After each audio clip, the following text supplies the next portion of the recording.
The snow had been falling since morning, quiet and unrelenting, like a whisper stretched thin across the broken shadows of pine trees.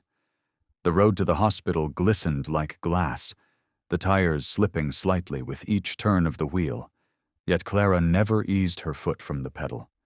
No one was rushing her, but no one ever slows down when carrying something that feels moments away from slipping through their fingers. In the back seat, Lyra sat still, her head tilted gently to the left, her forehead leaning against the window. A veil of condensation clung to the glass, but it couldn't hide what Clara had already seen too clearly. Those open eyes, facing outward, yet seeing nothing at all. Each time the car bumped over a pothole, Lyra's body swayed faintly, but her eyelids didn't flicker, her fingers didn't twitch, her shoulders didn't react. She was there, physically, but her spirit seemed far away, in a place untouched by wind or snow or a mother's call. Clara no longer called her name. She had stopped 3 days ago, when, "Lyra, it's Mommy." Didn't stir a blink, didn't summon the soft grip of a hand, didn't reach across whatever distance had opened between them. Clara had once believed herself to be strong. A teacher, a widow, a mother who had already survived the kind of loss that breaks the spine of a life. But now, staring into those vacant eyes, she no longer knew what she was fighting, or if it could still be called a fight. The hospital emerged behind the tree line, its faded white walls blending into the leaden sky, flat and depthless like a backdrop in a forgotten scene. Clara stepped out, opened the back door, gently wrapped an extra blanket around Lyra, and lifted her. The child had once been heavier. Now she felt like a damp coat, cold, soft, absent of weight. Clara's footsteps echoed with eerie precision down the hallway, as if the entire building was holding its breath. People avoided her gaze, not because they didn't care, but because no one knew where to place their hope when a mother walked with hollow eyes and cradled a body that had grown too silent. Lyra used to laugh like wind racing across a schoolyard. She loved coloring in her imaginary worlds, places where no one was ever left behind, where Dad was still alive, where breakfast always included homemade waffles. She once asked, "Mom, why does snow feel sad?" And Clara had answered with a fairy tale only the two of them knew. But now, no story was gentle enough to soften that hollow stare. No magic spell wrapped in familiar voice could reach where Lyra had gone. No lesson from any classroom could help Clara hold on to the light slowly receding from her daughter, day by day, breath by breath. The doctor asked a few questions. Clara nodded, signed the papers, watched as someone else reached out for Lyra, then stepped aside. No protest, no questions, no expectation.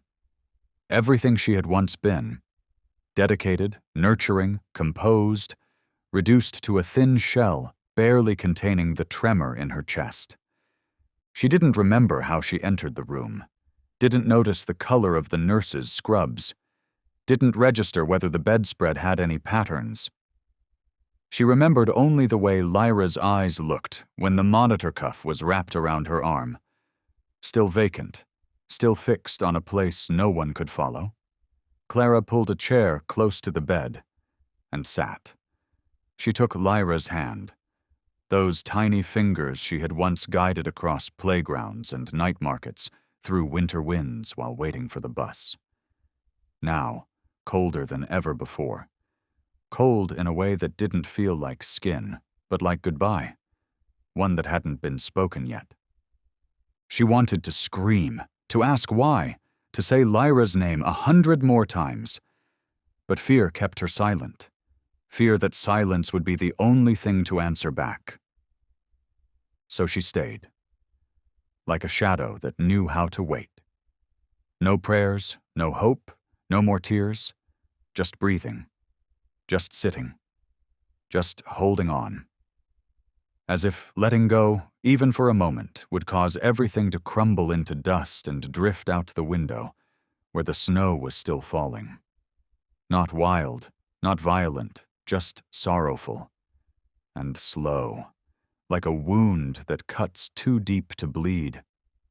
The door swung open with the faint clink of metal against wall, like an exhale given shape. A young nurse stepped in, clutching a clipboard, her face composed but eyes fogged with the hesitation of someone about to speak a truth they themselves hadn't accepted. "Miss Clara?" "I'm truly sorry," she said quietly, just above the hush of a room too used to stillness. "All treatment rooms are full. We checked twice. No space in recovery either. We have no choice but to move Lyra to the last room at the east wing." Clara looked up, unblinking. She didn't ask what that room meant. No strength left to protest. No options left to weigh. She nodded, an automatic gesture, like handing over the last thing she had to a place no one spoke of. The bed began to roll. The wheels squeaked softly on the stained tiles. The hallway stretched out, quiet as if forgotten. Familiar noises, heartbeat monitors, keyboard taps, spoons against porcelain in the staff lounge, faded behind them, as though they weren't just leaving the main ward, but stepping into a different wing of the hospital, one that didn't belong to the living, nor to the dead, but floated somewhere between. The door opened.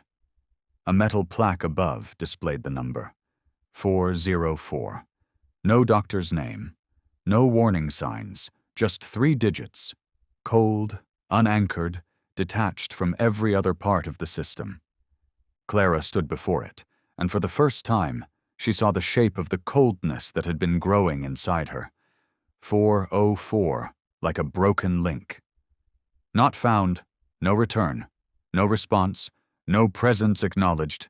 No one comes back from there. No one. She once taught her students about error 404 when the school's intranet glitched. A code that signaled disconnection, a denial of existence. An emptiness returned. And now it appeared. Not on a computer screen, but before her very eyes, in a hospital that was supposed to be the last line of hope. No one spoke the name of that room. They only whispered, avoided it, swapped shifts if they could. But when there were no beds left, they left behind the number 404, as if it were a final response. The room wasn't large. Cold white tiles, dim yellow lights, no paintings, no clocks, no comforting screen displaying idyllic landscapes, only the hospital bed, the ventilator, and silence. A silence not born from the absence of sound, but from the palpable sense that everything once present in this space had been erased. The nurse set up the machine, checked the 4th line, read the figures on the monitor, then stepped out, closing the door with a slow and silent motion, as if afraid to disturb whatever might be watching from within the shadows. Clara stood at the center of that room, asking nothing. She pulled the chair closer, sat by Lyra's bed, and held her daughter's hand, as if that alone could preserve the thread of life, or at the very least could retain the final thing she still had dominion over, the rhythm beating within the cradle of her own palm. Lyra remained unchanged, eyes unfocused, face devoid of expression, skin pale like extinguished wax, a heartbeat that barely held on. The child didn't speak, didn't stir, didn't respond, but hadn't left either. She simply lay there, suspended between being and fading. Clara breathed slowly. She had never believed in the invisible. But in this moment, in this place, before the number 404, inside a room with no data, no witnesses, no archive, she felt something with stunning clarity. They had stepped off the map, no longer part of the system, no longer part of the statistics, no longer inside any process. They were not found, and perhaps would never be found. And so Lyra, The little girl whose smile once lit up their cramped apartment on winter afternoons now lay motionless in a room without a name.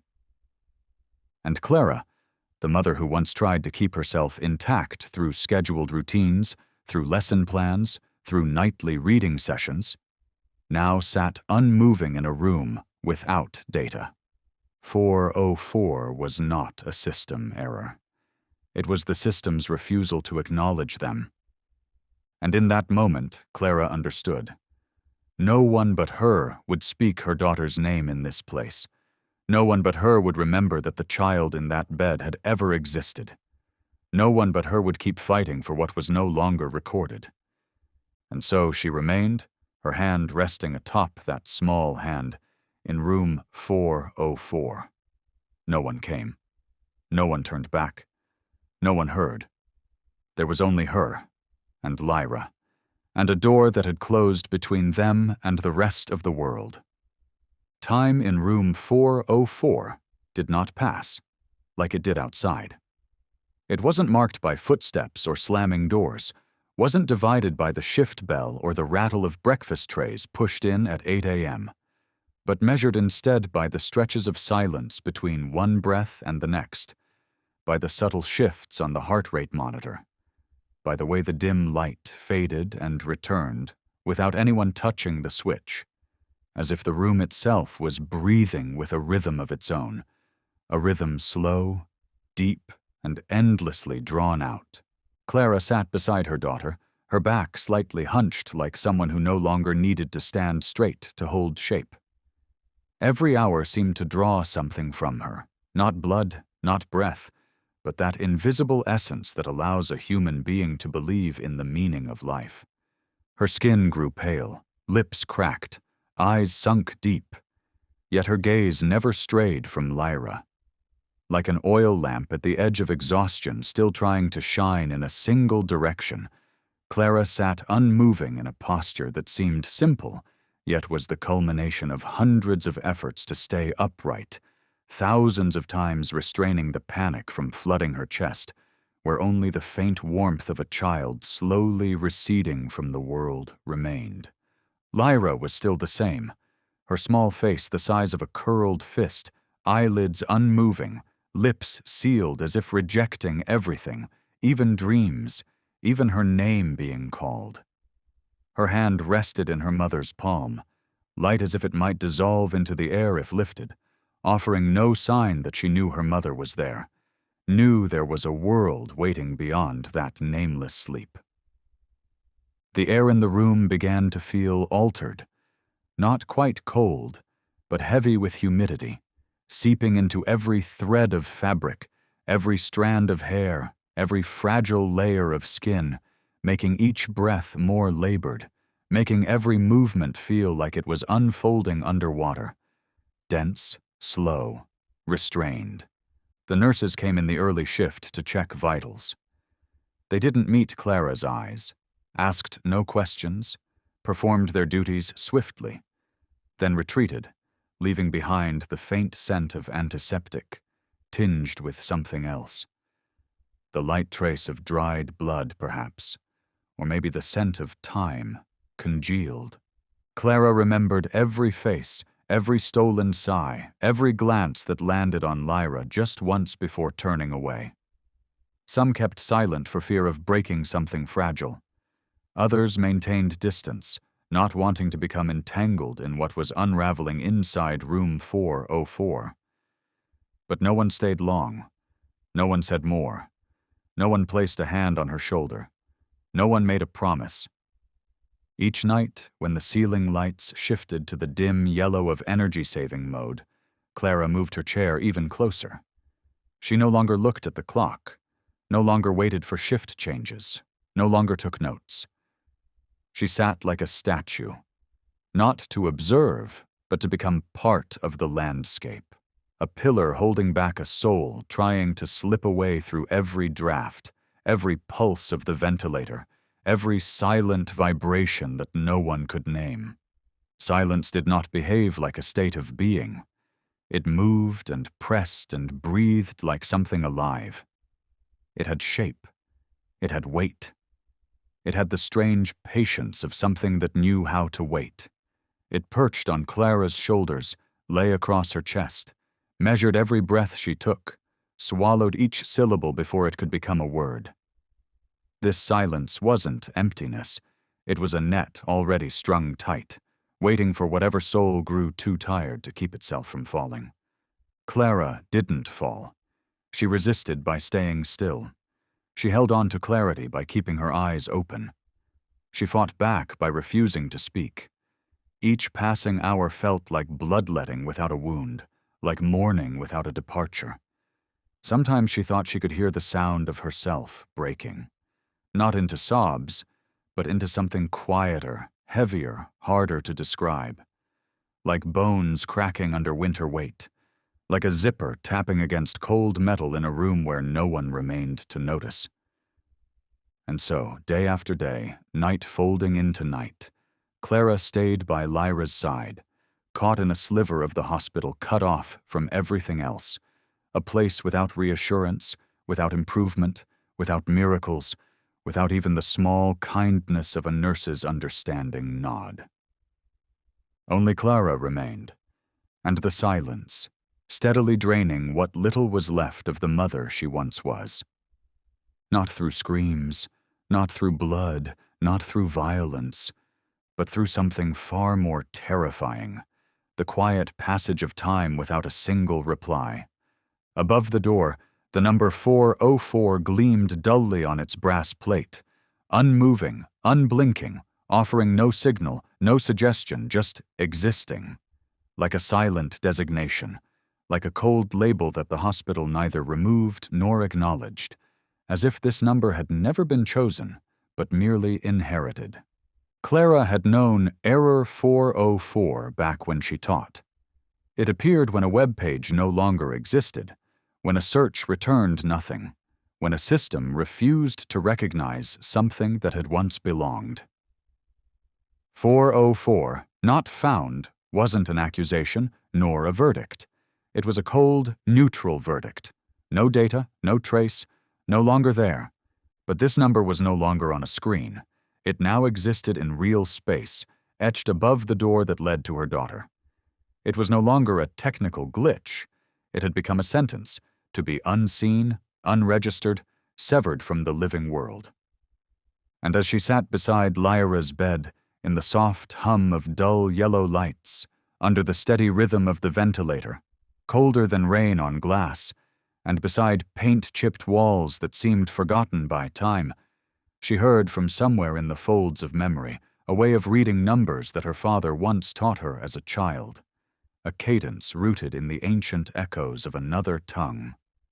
404, or death, not death, death, not death. She heard the sounds clearly in her mind. No one spoke them. No voice rose to say them aloud. Yet the syllables formed slowly, like the breath-born chant of a forgotten prayer, like the silent naming of the place where Lyra now lingered. Death, not death. A death not yet arrived, a life not yet returned, a threshold where existence hovered, suspended between what once was and what could not be named. Clara stood, moved to the back of the bed, into the corner untouched by light. She didn't know why her eyes drifted there. Maybe it was the cold on her neck, maybe instinct, maybe the quiet reflex of someone who no longer believed in coincidence. The wall was damp, paint peeling like aged skin, and through the discolored patch 3 words emerged, faint but legible, written in a red so old it had turned brown, like dried blood sealed by time. Death, not death. Clara froze. Her breath caught, not out of fear but because she understood. She had just crossed into something that others may have seen before, but chose not to face. She placed her hand on the edge of the bed, looked back at Lyra, still motionless, eyes half open, skin pale like a photograph never developed. Then turned once more toward those words. Death, not death. The first, Death was the confirmation of what had been lost. Not was the silent resistance of something not yet gone. The second, death, was the residue that remained, unnamed, unclaimed, and between them, a void, a space that held Lyra. A space that held Clara, too. 404 was not just a number. It was a flaw within the system of life and death, a suspended thread, a severed link, a soul unplugged from the network of the living, like a file missing its path, still present but unreachable. And now Clara understood. She was not sitting in a hospital room. She was sitting inside a gray zone, where procedure failed and faith began, where logic stepped back and something far deeper stepped forward. She turned again, placed her hand on Lyra's forehead and whispered, not loudly, not expecting a response, but with a clarity that felt like fire through frost. "You're in between, but I can still find you." Because if 404 meant not found, if 404 meant 4-0-4, if 404 meant death, not death, then to a mother's heart, her child's name had never failed to exist. It had only not been spoken at the right time. And Clara, in a room the system had long forgotten, began to speak it again. Not to wait for an answer, but to affirm, without wavering, that someone still held on.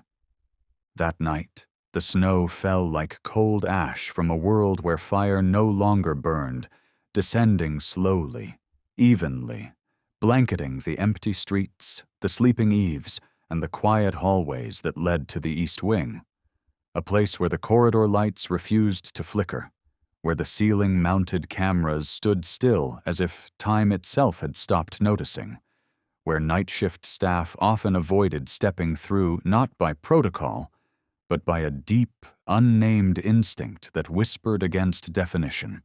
And in that moment, when time lost its measure in ticking hands and became instead a rhythm carved by flickering fluorescent lights and the ancient breath of a ventilator pulsing like a forgotten spell, at the end of the corridor, behind a pane of fog-smeared glass, a four-legged shadow emerged. No door creaked. No paw struck the floor. No wind ushered him in. Only his presence, soaked, silent as mist, heavy as a stare, weightless as a passing. He did not walk forward. He surfaced, like something that had been buried beneath layers of time now too thin to contain him. His coat, black threaded with white, dripped water onto the tiled floor, yet left no trail, like the ground refused to mark his path, as if its memory faltered beneath him. His eyes did not glint with the usual animal reflex beneath light, but glowed from within, deep, still, filled with a knowing untouched by human training, beyond obedience or command, older than the corridors themselves.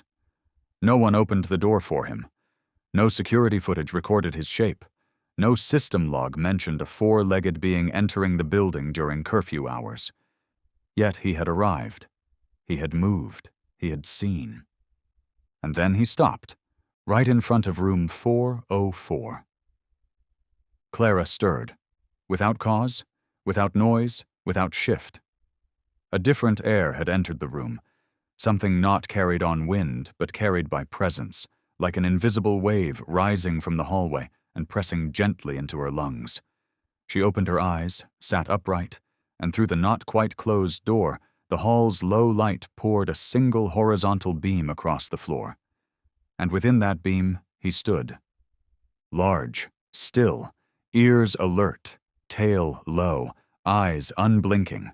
She didn't need to see the whole silhouette to know. A German shepherd, not by size, not by gait, but by the force around him. A presence not owned, not trained, not sent, but summoned by something else entirely. She rose. She didn't call out, didn't question, didn't recoil. She simply moved, slowly, placing herself beside Lyra's bed, shielding by instinct, her eyes never leaving the shadow at the door. He entered, each step soundless, no claws tapping, no breath fogging, no cold following. Only the act of arriving. Fate. No name had been given to him, no collar circled his neck, no leash trailed behind. Fate. Untagged, unclaimed, unaffiliated. Fate. Without origin, without explanation, without the need for one. He approached Lyra. He didn't sniff. He didn't lick. He didn't bark. He simply lay down, head beside her pillow, and waited. Clara stepped back, watching like a witness to something ceremonial. No script had been written. No director had framed this. Yet everything in the room, from the warm light to Lyra's slow but steady heartbeat to Clara's own breath, seemed to align into a new rhythm. Not the rhythm of life, nor of death, but something else. The rhythm of fate. Fate remained still as a living statue, his eyes half closed, his ears shifting faintly as the breeze slipped through the door crack. But the rest of him, motionless. Clara stepped forward, lowered herself to the bed's edge. Her hand found Lyra's once more, still cold, but no longer vacant. And for one quiet moment, so brief, it felt like the tiniest motion stirred beneath her touch. A faint recoil of a fingertip. Not forced. Not imagined. Clara didn't cry out. She knew this moment required stillness. Not the stillness of surrender, but the kind that accompanies arrival, when something steps across the line where logic cannot follow, where belief gives way, where physics halts and presence takes over. And in that breathless, sacred stillness, fate watched, and waited, and held. Fate did not move, yet Clara knew he was listening, not with ears, but with a sense known only to those who have once sat beside a fading soul, a sense through which life does not speak in sound, but in vibration, and fate, somehow, was perceiving that vibration, not from the air, but from within Lyra herself. There was no need to ask where he had come from, no reason to question who he was, no purpose in seeking explanation. All one needed was to look into his eyes, those eyes that had seen through countless incomplete dreams, wandered halls too empty for memory, waited silently at the gates of worlds humans had never found the language to describe.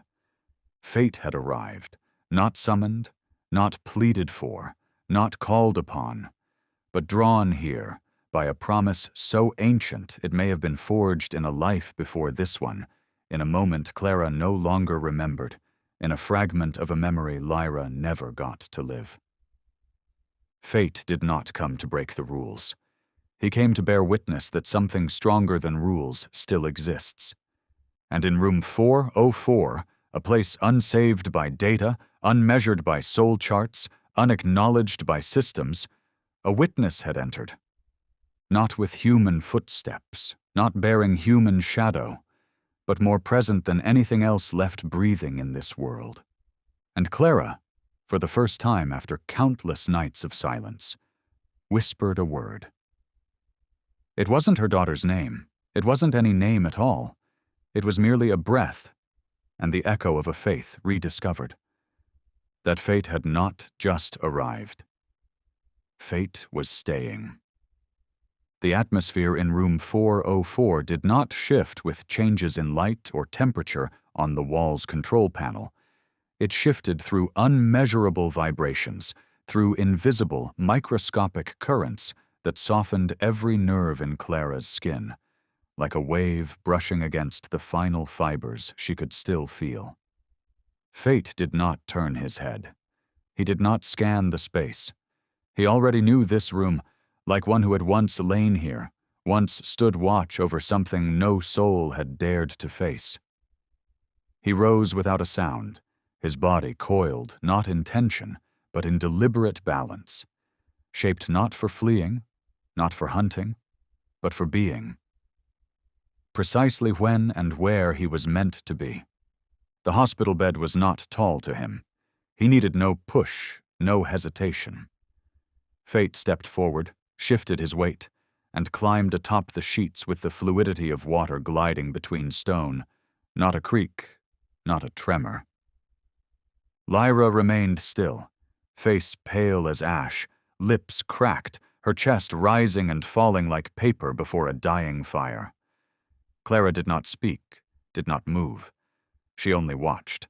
Her eyes welled, but no tears fell, as if the emotion had been held back by something greater than sorrow. Witness. Fate drew closer. His muzzle neared Lyra's forehead, yet made no contact.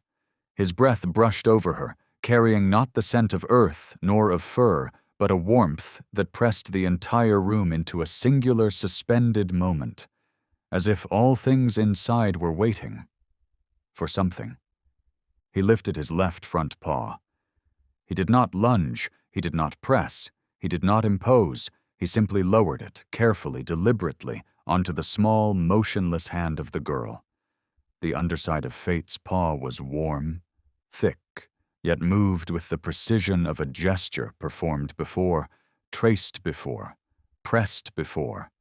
Upon other hands, just as paper-thin, just as fragile as a flame trembling in the wind, just as lost between one world and the next.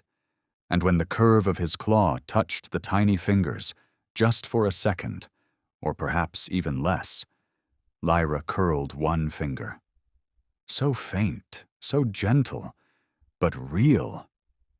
Clara's hand gripped the chair with such force, her knuckles turned white.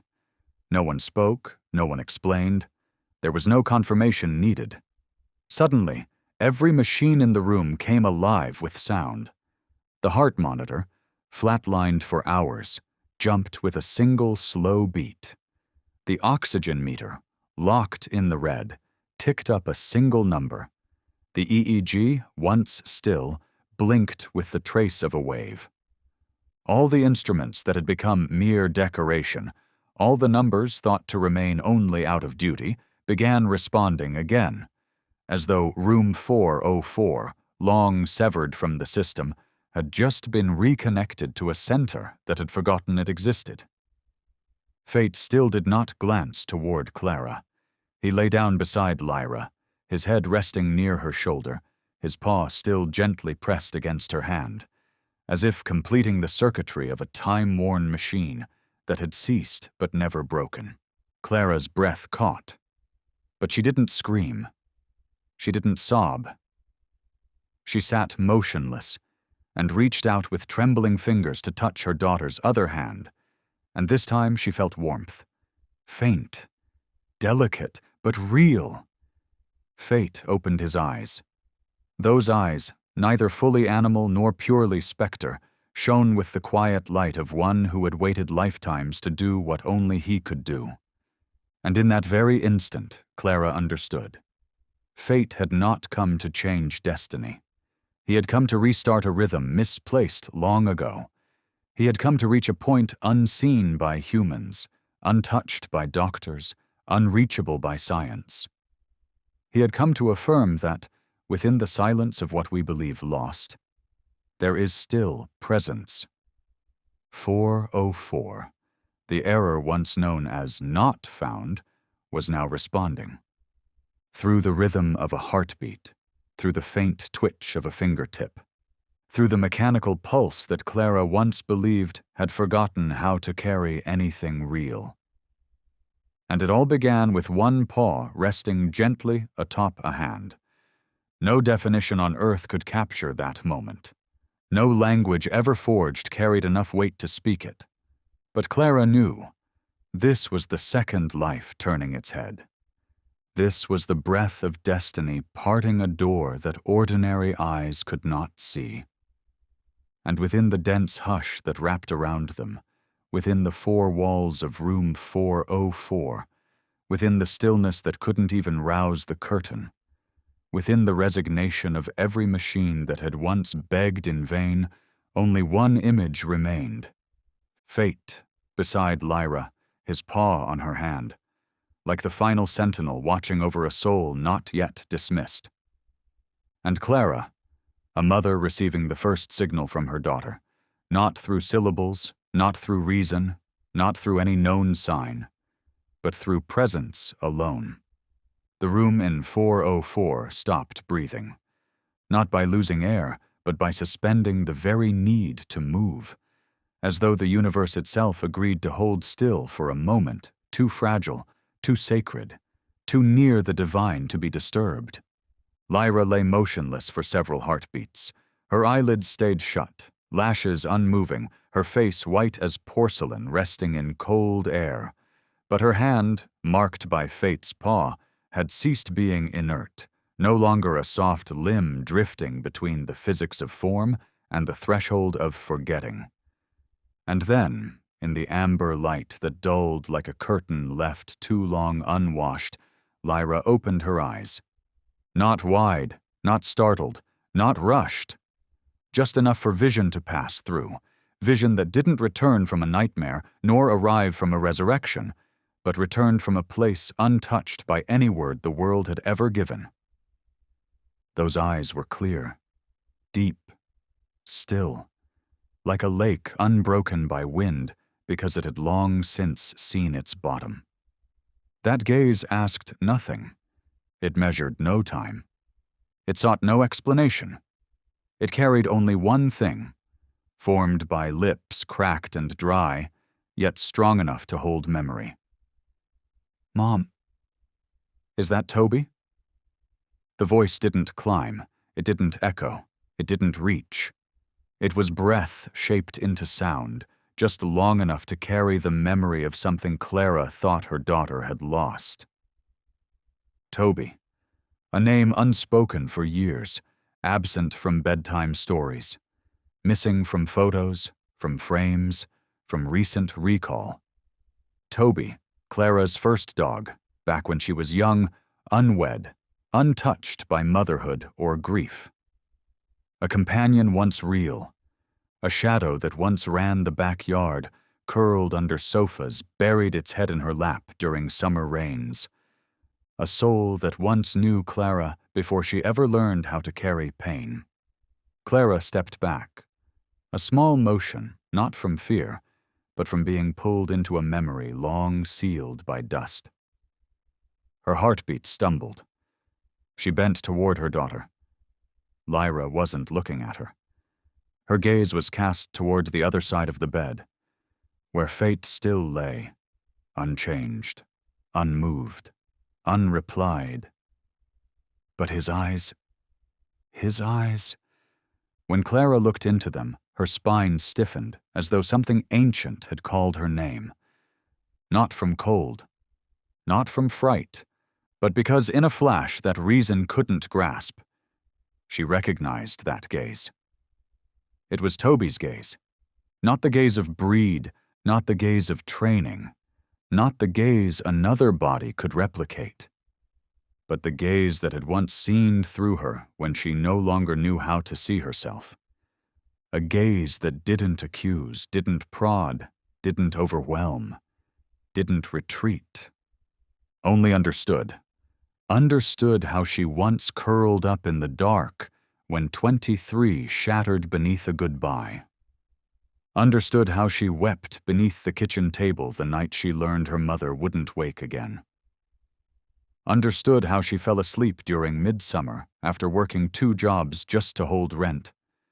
Understood and stayed, just like fate was staying now. Clara held her breath. She said nothing. Lyra still watched fate. "Is that Toby?" the girl said again, but this time it no longer resembled a question. It felt like a recognition. Fate didn't nod, didn't bark, didn't shift. But in the stillness of his being, his unchanged form, Clara felt something stir behind her ribs. It wasn't that Toby had returned. It wasn't that fate was someone else. It was that a piece of Toby, a piece of love that had once lived, had found a way to carry forward in new skin, not from longing, not from rebirth, not from mission, but from undying love.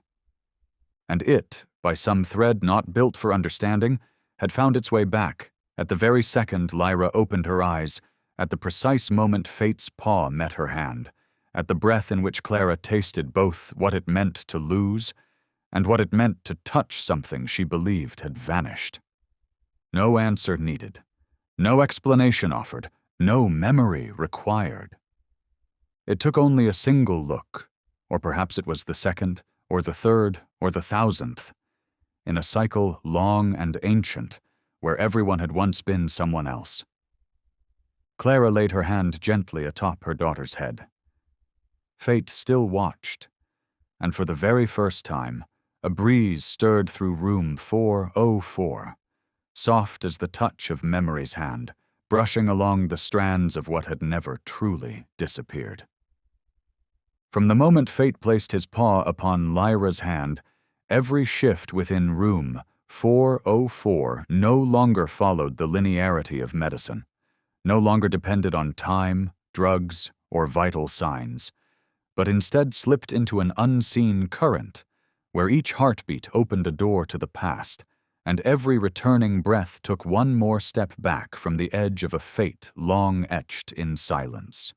Lyra, the girl who once sank as deep as a dew-laden blossom under winter's weight, began to open her eyes more, to remain awake longer, to speak a few words, then a few sentences, then full fragments of thought, broken by fragile breaths, but strung together with clear awareness. Clara didn't probe, didn't push, didn't press. She simply stayed beside her, her hand always resting on the blanket draped across Lyra's waist, as if anchoring her child to the earth, to the real, to a precise and living place in this world. And fate, still present, still unchanged, still unwavering from the border of Lyra's body, like a perimeter drawn in quiet vigilance, like a wing sheltering a soul still rebuilding its weight. Each day passed, or if the term day still meant anything inside a room that had never known sunlight, then it passed not by increments, but by instants, by the flutter of an eyelid, by the pause between dreams. Yet, as Lyra's body healed, something else stirred. It did not emerge by daylight. It did not reveal itself in the rhythm of the pulse or the clarity of the gaze. It could not be charted by stethoscope or scanned by neural map. It arrived between 2 and 4 in the hushed stillness, in the faint hiss between door frames, in the muffled sob as Lyra remained sleeping. In the moment her tiny feet touched the tiled floor without sound, because she was sleepwalking. The first time Clara saw it, she thought she was dreaming. Lyra, head bowed, eyes closed, yet her body already free of the bed, her hand grazing the edge of the blanket, moving step by step, steady, unhindered, towards the far left corner of the room, the one never touched by light, the one Clara had always felt was coldest, the one where, since their first night, the wall had flaked away to reveal 3 faded letters, D-E-A, like a warning meant not to be restored. Clara rose, approached, not with a call, not with a shake, just a hand placed upon her daughter's shoulder. And in that moment, Lyra spoke. Her voice came as though from the bottom of a well. "Mom, the one in white is standing there." Clara froze, not at the words, but at her daughter's eyes, still closed, still dreaming, still sealed, but somehow seeing. They don't leave. They don't turn around. They don't speak.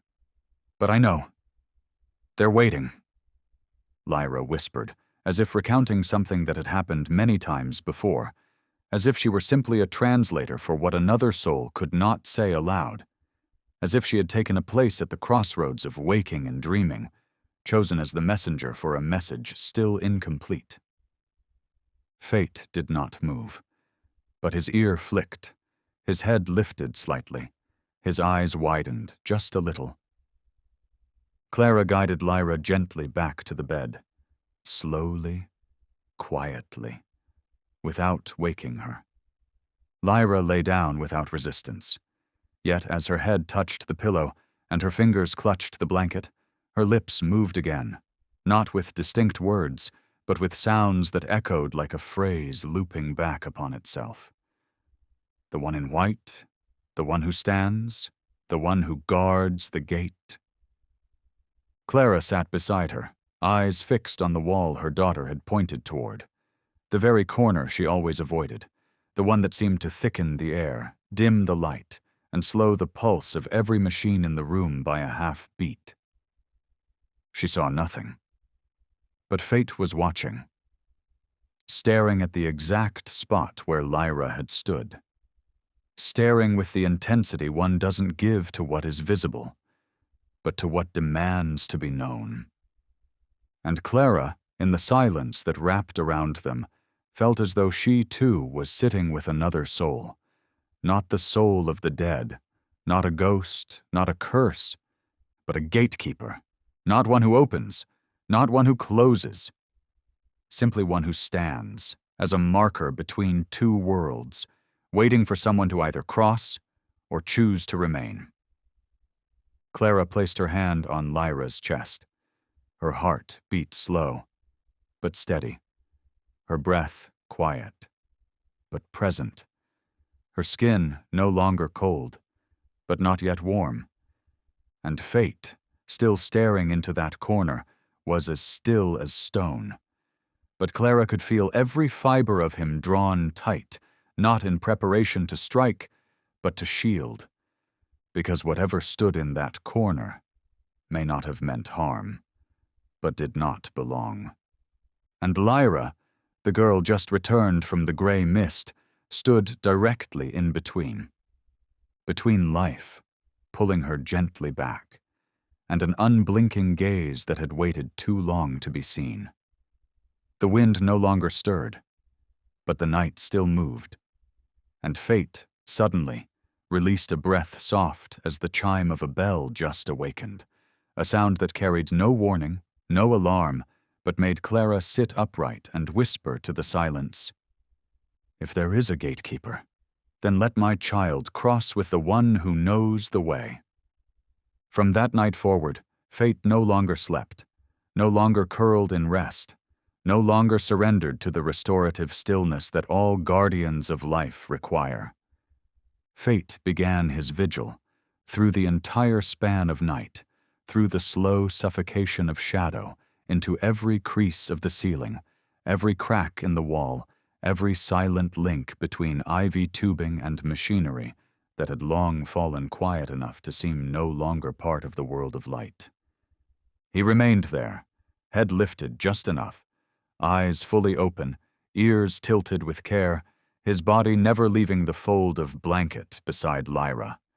And every time the darkness retreated into its habitual resting place in the far corner of the room, where wall met ceiling in a seam of shadow.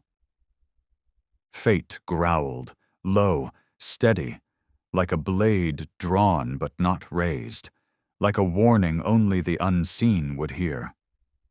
The sound was not loud, not long, not sharp enough to tear through space. It rose low from the chest straight to the lips, needing no rasp, no growl, no threat to carry meaning. It was not a warning, it was a claim to presence. And each time that sound emerged, everything around shifted. The room's air, cold despite the thermostat's insistence on warmth, began to carry heat in subtle waves, seeping upward from the floor, through the legs of the chair, along the curve of the bed frame, until it reached Clara's fingers wrapped around Lyra's hand for what had already stretched into a whole afternoon. The overhead lamp, dim for days as though it had forgotten its purpose, seemed to brighten, not from a surge of electricity, but as if the light itself remembered why it needed to be here. Lyra slept more deeply. No more whispered dreams, no more silent reach toward unseen corners. But fate still watched.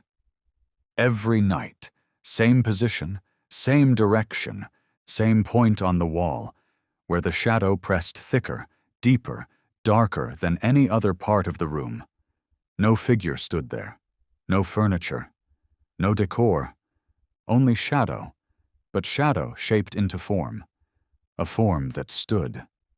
Clara stayed back, not from fear, but because instinct whispered that not all things standing still are resting. Some remain motionless only when they know they are being seen. And fate, minute after minute through the night, kept his gaze fixed on that point. Unblinking, unmoving, unyielding. Each low rumble he sent forth redrew a boundary. Clara felt it more clearly with each passing night. As she folded towels, adjusted blankets, wiped her daughter's brow, touched skin slowly returning to warmth, she noticed the light steadier, the monitor's pulse calmer, the wind no longer pressing through the window seam to kiss her spine. She realized then, fate didn't banish. He didn't confront. He didn't attack. He simply watched. And that act alone, without force, without retaliation, without noise, held the darkness still. Clara once believed that to protect meant to raise your voice. But now, before her, stood a being that required no sound, no strength, no siren, only unwavering presence. A gaze that never shifted. A growl delivered at the right moment. A body that refused to step away. And from that alone, the trembling in the world retreated. Every night, as the lights dimmed to amber, as the nurses' steps faded down tiled halls, as medication trays paused outside other doors, Clara saw more clearly that fate stood watch at a threshold no one else could endure. No manual taught him. No command summoned him. No record acknowledged him. But he, through a knowing passed down not in books, not in bloodlines, but through lifetimes unchronicled, understood where the edge was drawn between light and what still lacked a name. And Lyra, the girl sleeping between two layers of life, no longer made that journey alone. Because fate did not merely rest like a dog at a bedside. Fate held the line, where once a white figure had stood in silence, where Lyra's eyes had turned toward in sleepwalking states, where the cold had once settled so thick Clara couldn't bear to stare too long. Darkness, when overlooked, drifts. Darkness, when unnamed, spreads. But darkness, when seen. When faced by a gaze unblinking, shaped by more deaths than one life should carry, holds its place, and fate, carrying no sword, no venom, no miracle, carried only a pair of eyes that understood waiting, a growl that knew timing, a body anchored at the side of a child balanced between planes, and a soul, unnamed. Yet Clara knew with certainty, it had been born to guard the final door. Because evil needs no invitation to enter, only an opening, only a glance turned away. And fate, for every night that followed, chose to keep his gaze steady. Knowing this, when a gaze is deep enough, real enough, unwavering enough, the darkness doesn't advance, the darkness stays still. The name May appeared nowhere on the active staff charts of Room 404 for the past 20 years, absent from HR systems, missing from rosters, vanished from records save for one old name tag, worn backward, tucked inside a scratched wooden drawer near the pharmacy desk that young nurses often ignored because its lock was always stuck. May entered the East Wing on a late morning, when the forest mist still clung to the windows, when sunlight had yet to clear the fogged film from the glass. Her hair, silver in long streaks, carried not the mark of choice, but of years that had never once paused to ask for permission. She wore no uniform, carried no bag, bore no ID, but no one stopped her. No one questioned her path. No one regarded her as a stranger. Perhaps it was her walk, Light but precise, straight but unrushed, each step landing perfectly in sync with the spacing of the tiles. Or perhaps it was her eyes, the kind that didn't scan rooms to understand layout but locked onto a single point. The door marked 404, and knew that the place, the moment, the purpose had all arrived together. May stood before the door for 1 full minute. She didn't grip the handle. She didn't push. She simply rested the flat of her hand against the painted wood, as if listening not for a heartbeat, but for memory echoing from the fibers. Clara had no idea who May was. She opened the door only because someone had been standing too long without moving. And when the door swung open, nothing shifted in the air, no echo sounded, only eyes meeting eyes. A mother holding her child above the cliff's edge, and a woman aged not by time, but by what she carried within. May offered no name, only a question. Was it a black and white dog? Clara's grip tightened on the bed rail. She didn't nod. She didn't speak, but her eyes held the answer. May stepped inside, stopped 3 paces from fate. No surprise, no fear. Only silence, as she placed a folded sheet of paper on the windowsill.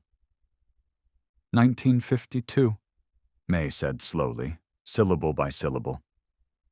I was 16, first year of training, not allowed to touch patients, only floors, sheets, logs. She paused, looked toward Lyra, still sleeping, one hand curled at the blanket's edge, her face peaceful like someone who had been gently unwrapped from a fog. That night, room 404 was just as cold. It was a girl, too. She was fading. No one wanted the night shift. And there was nothing left to do except... Wait.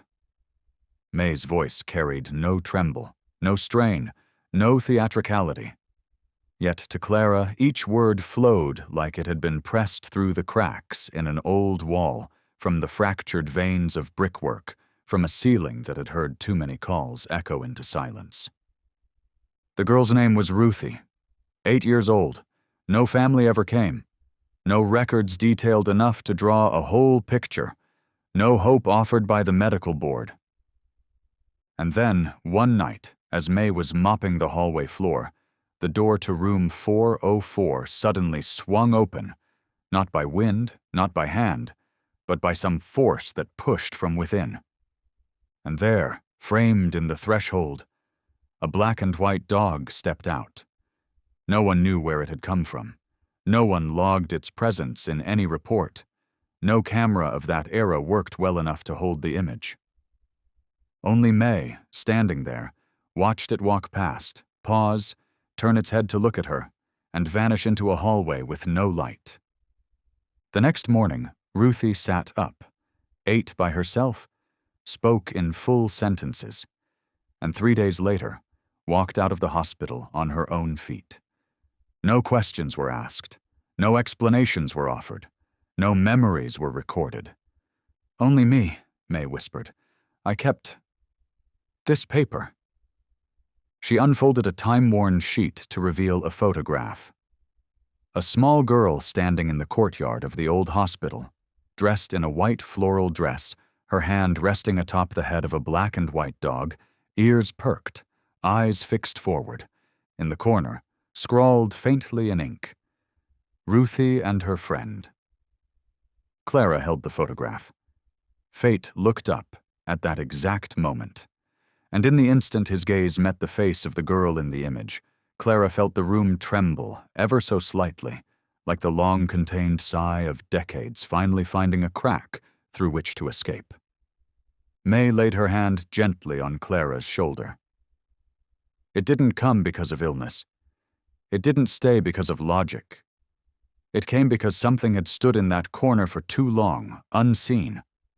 And fate, or whatever name it answers to, was simply the one willing to stand in between what has never been named and what has never been let go. Clara said nothing. But within her, the fragments began aligning. Lyra wasn't just being kept alive. She was being led out of a place no one knew how to return from. And fate, needing no recognition, no gratitude, still lay there. Silent.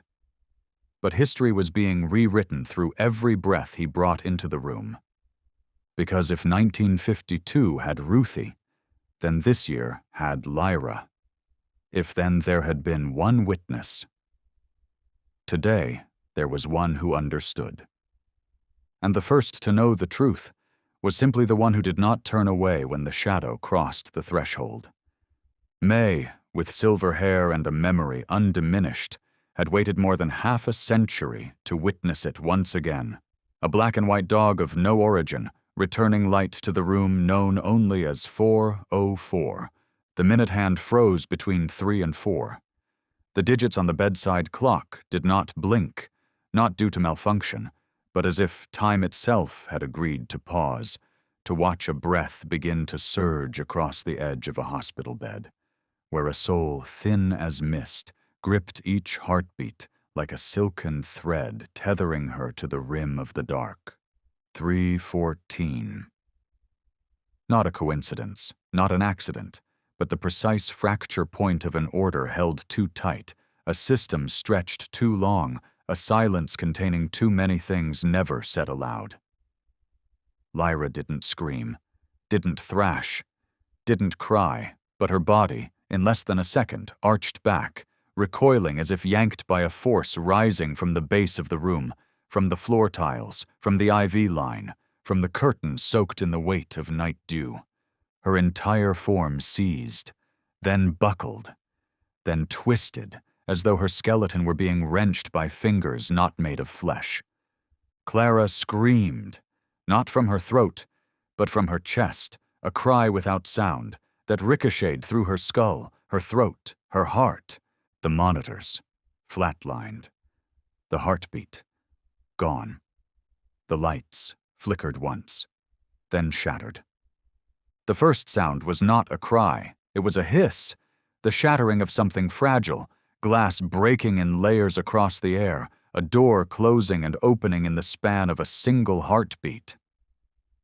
Clara slammed the emergency alarm, once, twice, a third time, the red button denting her nail to the quick.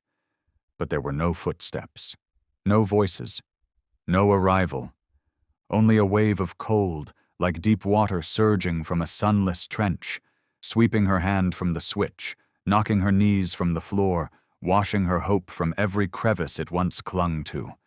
And fate leapt to his feet. No bark, no howl, no roar. He growled, a growl not aimed outward, but driven into a fixed point, the darkest corner of the room, the one his gaze had never left across countless nights. He did not stay to guard. He lunged. His body lifted from the ground like a projectile released from tension. Not slowing, not swerving, not hesitating. He crashed into the invisible. And when his body struck, the entire room shuddered. Not from physical force, but from the collision between a soul and something never meant to exist within the living plane. The sound that followed was not the impact, but the rupture of a thin veil between two realms, the dragging cry of shadow as it was forced into light. The wall groaned as if it remembered pain. Clara crawled to the bed. Lyra was still convulsing, but her eyes snapped open. And the first breath that burst from the girl's lips was not a cry, not a scream for help, but a gasp pulled from some abyss, as if she had just surfaced from a dive that had gone too long, too far, too deep to remember which way was up. Fate, after the charge that tore through the unseen, now stood between the bed and the corner of the room, back arched, hind legs trembling slightly as if anchoring himself on the fault line between what is real and what is not. He growled again, and this time the sound surged like an eviction, forcing whatever had clung to that corner to recoil, layer by layer, vein by vein, wave by wave, retreating down into the depths beneath the floor. The warmth returned. The heart resumed. The monitors blinked back to life. The signals flowed in streaks. The alarms ceased. Every machine stirred awake, as if released from a coma no one had consented to. And fate, still there, breathed steady, stood firm, bore no wound. One paw rested on the edge of the bed.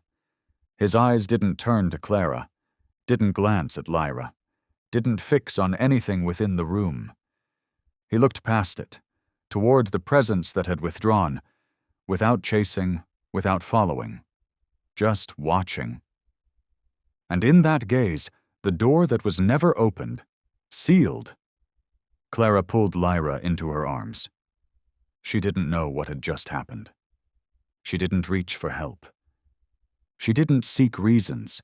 She just held her child, now stilled from the convulsions, with a heart still beating, with eyes still present, with a life reclaimed not by medicine, but by one leap and one growl from a creature who had no tools but still barred the end. 3:14. No longer a time-stamp on a clock, but an engraving etched deep across the arteries of memory, sewn into the flesh of three beings who had all stood at the border of loss and return. A girl once pulled toward voicelessness, a mother who anchored life with the weight of her entire body, and a gatekeeper unnamed, wearing the form of a black and white dog, who had launched himself into the force no one dared name, not with noise, not with weapons, but with the sheer resolve of eyes that never left their mark, even in the dreams of others. Clara moved closer to the edge of the bed, to the spot where the sheet still bore the wrinkles left by a small hand that had flailed hard enough to shake the world, to the pillow still damp with cold sweat, to the blanket still folded down mid-motion, everything frozen in the shape of a moment she had feared would never repeat. Lyra opened her eyes, not disoriented, not timid, not clinging the way she used to after waking from another routine nightmare, but with a gaze steady, long and deep, so steady that Clara almost didn't dare to believe the child she had seen fade each night was now wholly, vividly present, like a soul returned from a place untouched by any medical textbook.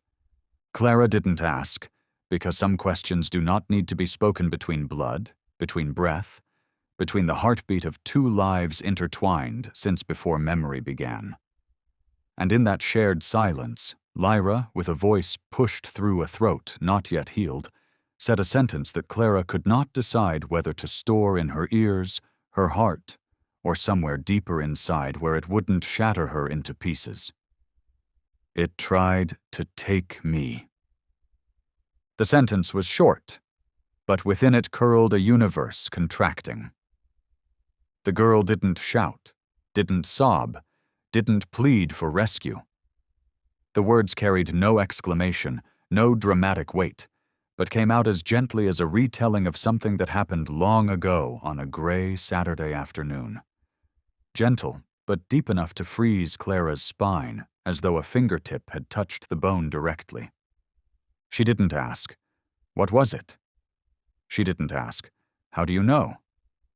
She didn't ask, "When did this happen?" Because the mother in her understood.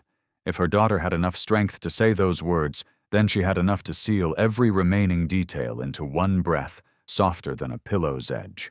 And just as Clara suspected, Lyra, in a moment so brief it could have been mistaken for a trick of light, tilted her head and whispered, like pinning a ribbon to the hem of the night just past. Fate didn't let it. No word in the room rang louder.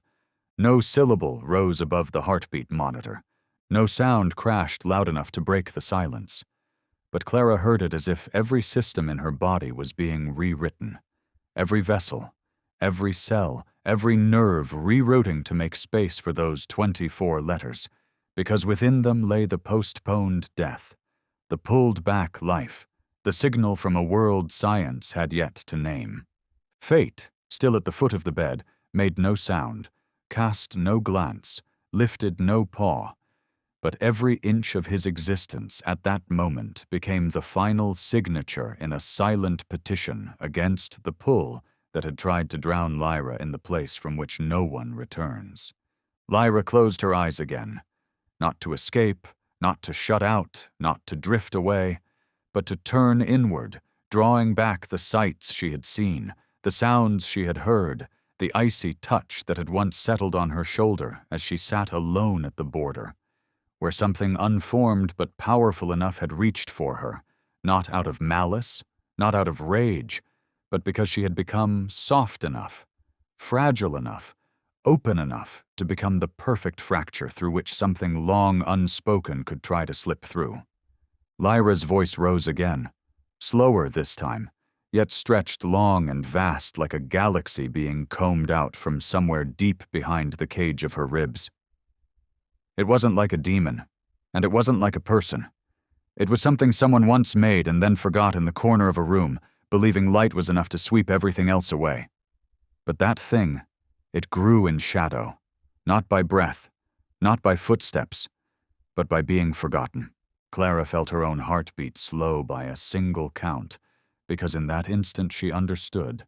Her little girl was speaking not with the cadence of a child, but with the weight of someone who had lived through levels of time the mother herself had never been permitted to touch.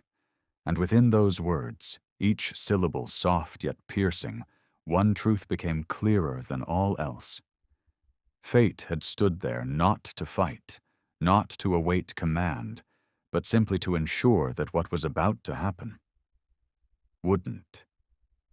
She drew her daughter into her arms, not tightly, not trembling, not to soothe, but to declare with certainty that she was still there, still listening, still bearing witness to each breath of language sliding from her child's mouth. Every word, a scrap of memory swimming upstream from a dimension outside of time, returning as whispered messages from the far side of a dream. Fate stepped toward the head of the bed. No sound accompanied him. He simply placed his chin gently upon the mattress edge, eyes still open, ears still alert, body still as air, and Clara knew he had heard it all, every word, every breath, every pulse of awareness, and he continued to fulfill a role no one had ever assigned, yet he performed with the instinct of something born to do exactly this. And in the center of that silence, Lyra spoke again. This time not to anyone in particular, not about anything she feared, but as if leaving behind a note for whatever still floated between the four unbroken walls. Fate knows the way out. I only need to follow. And Clara understood. Her daughter had not only survived, her daughter had returned, bearing a story, a confirmation, a whisper spun against the grain of time, one the world had never been prepared to receive. Dr. Hale left his office just before midnight. Not for a call, not by protocol, not summoned by any alert or emergency coded in the familiar rhythms of his 27 years overseeing the hospital system at the forest edge of Oregon, where the wind moved to its own logic, where snow fell without forecast and melted without apology, where almost anything could be explained away by climate or magnetism if one wished hard enough not to believe. But it was from the moment his eyes passed the open door of room 404, saw Fate's still form beside the white-sheeted bed where Lyra still carried the scent of antiseptic and the thread of life recently rescued from the cliff's edge, that he felt something had opened, something that required no scalpel, no dosage, but memory. He returned to the archive room, sub-basement level 2. No badge access, no working camera, only a rusted steel door and a filing system no one had ever organized by name, but by intuition, for none of the hospital staff truly knew what logic governed that archive. And yet, when Hale slipped his hand into a cracked wooden slot at the lowest shelf's edge and drew out a cardboard box sealed with red wax dated 1971, he knew he was on the right path. because beneath the thick veil of dust, faint but still legible, read the label, "Special Case, Room 404." There was no patient name, no admission code, no date of entry, only loose pages, yellowed and frayed, some handwritten in hurried ink, others tapped out on a typewriter with broken ribbon. But every single sheet shared one rule. No one was to examine them in detail. No one had permission to duplicate. No one ever opened the box twice, except those who had written them. And most of those were no longer here, not because they transferred, but because after a patient awoke in room 404, they requested immediate withdrawal, vanished without notice, or quietly left medicine altogether, as though something beyond the Hippocratic oath had made it impossible to remain a witness. Dr. Hale turned each page, not in order, not searching for logic, but letting the undercurrent of dread guide his hands. And slowly, he began to see them. Patterns repeating across decades. Descriptions vague, yet disturbingly consistent. Black and white animal, did not enter through main entrance, no record of handler, no documentation, no registration, appeared on final night. Patient recovered rapidly, discharged within 3 days, no photo, no trace left behind. In a 1987 note, written in a slanted, confident female hand clearly belonging to a seasoned nurse, "I saw it leave the south corridor just before dawn. No shadow, but it left the scent of snow." Another entry, unsigned, dated only with a corner timestamp, 3:14 a.m. The sentence read, "The child stopped seizing the moment the dog looked at the corner.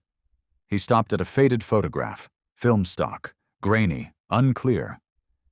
A small girl stood in the middle of a snowy courtyard, an old wooden building behind her. Next to her, a dog, black fur laced with white, ears raised, posture poised as if hearing something just beyond the edge of frame. On the back, written faintly in pencil, "Ruthie, 1952, 404. He came then, too." Dr. Hale sat upright, spine pressed to the back of his chair, hands clutching the photo, and what stirred in him was not fear, but the slow, irrevocable alignment of truths, like a formula solving itself without proof.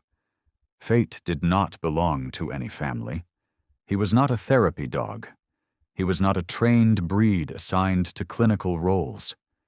He was a constant, a presence never born of blood and flesh, but always arriving at the same equation: when someone lets go. Fate did not arrive when summoned. Fate did not enter amid hope. Fate did not step into rooms crowded with hands still reaching to save what might yet be saved. Fate arrived at the precise moment the final gaze turned away. Fate entered when nothing remained to stand between life and the thing waiting in the corner of the room, where every monitor fell silent, every intervention surrendered, and every prayer drifted through disconnected wires that no longer carried signal nor hope. Dr. Hale closed the folder, stepped into the hallway, moved without pause toward room 404, where Clara sat as still as stone, where Lyra slept once more with her hand resting on the fur that hadn't changed shade through countless nights, and where fate stood awake, unmoved, unchanged, held in the posture of one who was never assigned the task, but had chosen to take it anyway. And Hale, for the first time in his entire medical career, stepped into a patient's room without looking at machines, without requesting vitals, without opening his notes or touching a wrist for pulse, but stood instead beside the black and white creature staring through the dark, and whispered, with the breath of someone who once denied, but now understood, "Every time someone almost lets go, he returns." No rationale required. No approval needed. No chart would record it. Only the door needed to be opened, so fate could find his place. At the right moment, to do what he had done since the very first time. Hold on to what the living had grown too weary to keep. Lyra slept less now, but when she awoke, her eyes no longer carried the haze they once did, no longer searched for flickers at the ceiling's edge or followed the rhythm of swaying curtains, but fixed forward, steady, calm, unafraid, as if somewhere inside her a map had unfolded, activated the very instant the being called Fate stepped through the threshold of a collapsing world and left behind a sealed door over something never dared to be spoken aloud. Clara sat beside the bed, her hand still warming the small fingers that pulsed steadily now. Her daughter's breathing remained shallow and even, but the voice, when it came, did not belong to a child newly rescued from the struggle between breath and nothingness. It belonged to someone who had returned from a journey across terrain with no path, no memory, no human sound, carrying back a single fragment. That night, no alarm sounded, no power failed, no technical error occurred, but the room's temperature fell as though someone had thrown open the hidden door behind the world itself, a door that should have been sealed behind 7 walls and 9 layers of silence. Fate rose first, not to a noise, not to a movement, but to a shift unseen, something only beings who had lived across overlapping folds of time could recognize. He walked toward the bed, offered no growl, no alert, no threat, simply stood, silently, between the small, sleeping body and the rest of a room that had begun to tilt. Not toward time, but toward something deeper, lower, closer to the root of a presence Clara dared not name. Lyra opened her eyes. She didn't ask why the air was cold. She didn't ask why her mother trembled. She didn't ask why Fate was standing there. She simply spoke a sentence that tore Clara from every framework language had ever offered her. "If I know its name, it can't stay." It wasn't a guess. It wasn't a plea. It wasn't despair. It was a law, delivered with the precision of gravity, of heartbeat, of the way a snowflake melts before it touches ground. Clara froze. Her hand stopped on the blanket. Her heartbeat dropped a beat. Her eyes locked on the darkness gathering behind the monitor. Fate didn't turn his head. His ears tilted back. His 4 legs pressed into the floor, his back arched slightly. A posture not of attack, but of bearing, readying for a force about to enter, not for the first time, not in this room alone, not with this child only, but on this night, in this place, he chose to remain. Lyra whispered again, quieter but with equal force. "Its name isn't meant to be spoken. It's meant to send it away." Clara's breath caught. She couldn't fathom how her daughter, who once drifted to sleep with fairy tales and soft yellow light, now spoke with the voice of someone who had crossed a forest without exits and still bore the scent of earth roots across her skin. Fate lifted a paw, placed it gently on the edge of the bed, not to touch, not to intrude, but as a signal. If that name were to come, if it were about to break the surface, then he, and only he, would be the first to stand in between. The room chilled further, not by temperature, but by the vacuum pull of a space refusing to belong to any map. Wind, forbidden in sealed rooms, whispered along the window's edge. The curtains, untouched, stirred as though something had passed. The machines, though functional, echoed with tones slightly bent, as if the current running through them had misaligned with reality. Lyra closed her eyes, but her lips moved. Not in prayer, not in a call for her mother, not in repeating the name of Fate, but in searching her memory for a word never taught. Clara didn't interrupt. She didn't enter the moment with a mother's urgency. She didn't break the silence with any question, because she knew. There are moments when love cannot be a shield, cannot be a torch, cannot be a spear, but only a foundation, steady enough for a young soul to reach out, name its fear, and touch the first flicker of courage born entirely from within, and fate, just then, tilted his head. His breath quickened, his eyes widened. Not toward Lyra, not toward Clara, but toward the place no one else dared look, the corner with no light, no furniture, no footsteps, where every shadow stretched longer than its source. Clara's chest constricted. The air grew heavy, viscous. It felt like even the dust suspended itself, and Lyra's heart kept beating, steady, unshaken. Lyra opened her eyes, one final time that night, and spoke, not in crescendo, not in haste, not in tremble. "I'm almost remembering." And fate growled, not loudly, not long, just enough to make the door shiver, just enough to make the shadow in the corner step half a pace back. And so it was. That night, no one left the room, no one convulsed, no one died, no one disappeared. There was only one sentence spoken, not fully formed, but just enough, just clear enough to let whatever had been clinging beneath the fluorescence of hospital light know. It had been seen. And fate still stood there, because tomorrow night, perhaps, that name would be called. And when it was, he would be ready. Nothing signaled what was about to happen. No shifting shadows, no unfamiliar scent, no wind spiraling through ceiling vents, no door slamming like in the nights before, no ominous weight in the air. There was only something waiting, not outside the room, not huddled in the corner, but suspended in the space between two blinks, between two breaths, in that nowhere zone that didn't belong to medicine, didn't belong to myth, didn't belong to doctrine, but to the kind of truth no one has ever dared to name. Lyra sat up, not with help, not in alarm, not with the calling of any name, but with a slow, steady motion, as though she had done this countless times before, returned from places that offered nothing to hold on to. Her eyes did not search for her mother.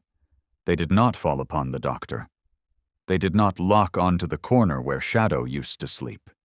They turned instead toward the middle, toward the air itself, toward the seam that had always been there but never seen, where the line was as thin as hair and as deep as memory, and that line was folding inward.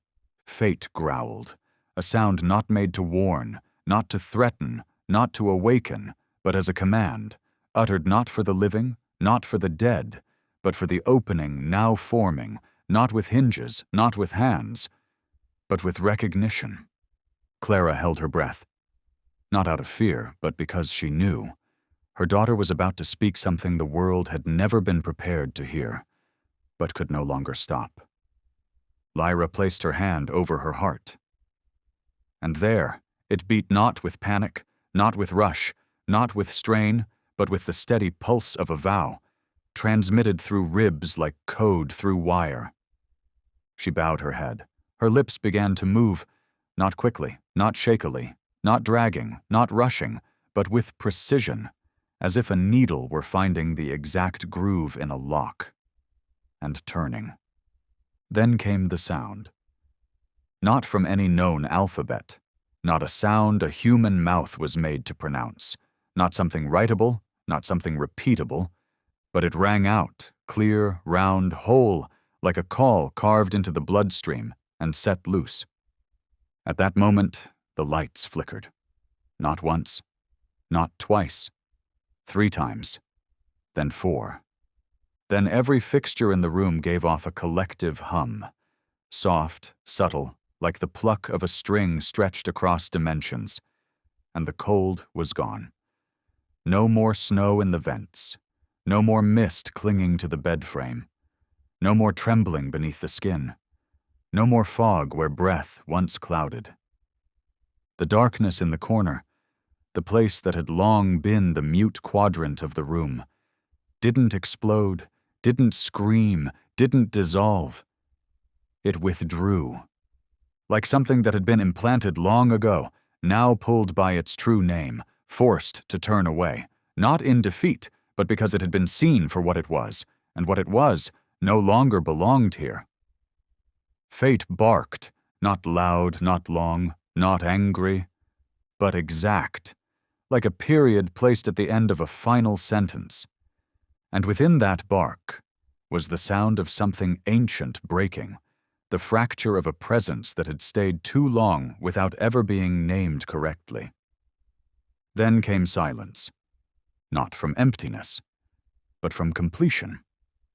And for the first time since stepping into room 404, Clara exhaled, not cautiously, not braced, not with fear folded between ribs, but with the fullness of someone who had swum upstream through a vortex too deep to believe she could ever surface again. Lyra leaned back into her pillow. Her eyes remained open. No mist lingered. No tears hung on the lashes. No residue of shadow lay beneath the skin. Only a quiet light remained, not from bulbs, not from monitors, but from within the gaze of someone who had spoken the name of darkness and had not been silenced. And fate, after the bark, did not leave. He simply returned to his post, placed his chin upon the mattress, closed his eyes, not to sleep, but to remember. The darkness had been called. That night, the door between the worlds had closed. The following morning, not early, not late, as sunlight threaded gently through the sheer curtain like gold pressed between tissue, as pale yellow warmed the water-stained walls, as the rhythms of biology quietly resumed in room 404 before anyone thought to celebrate. Dr. Hale knocked softly on the doorframe, not entering, not piercing the atmosphere thinned to the weight of gossamer, a veil between three souls just returned from a bloodless war. Clara lifted her head, said nothing, gestured with her eyes, and he stepped inside, carrying a brown envelope, creased, worn, softened at the edges. The kind passed through many hands, none of which remembered why they'd kept it, only that they had, as if by an instinct older than language. No one asked, no one explained. He simply opened the envelope and drew out a photograph.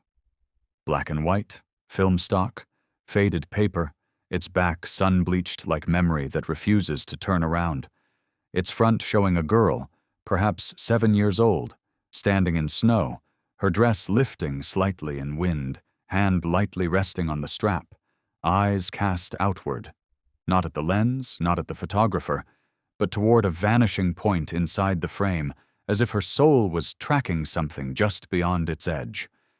Beside her stood a dog.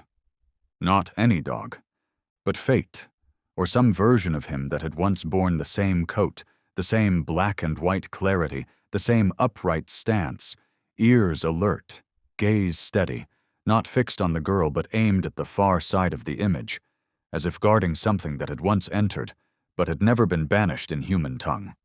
Clara held the photograph without a word, her hand steady, tilting it just slightly so the light spilling through the window could sharpen the details, drawing into focus the way fate's shadow stretched across the child's legs, forming a thin, unbroken barrier, exactly like the way he stood the night before, between her daughter and the presence that had slipped from a shadow untouched by the rhythm of time.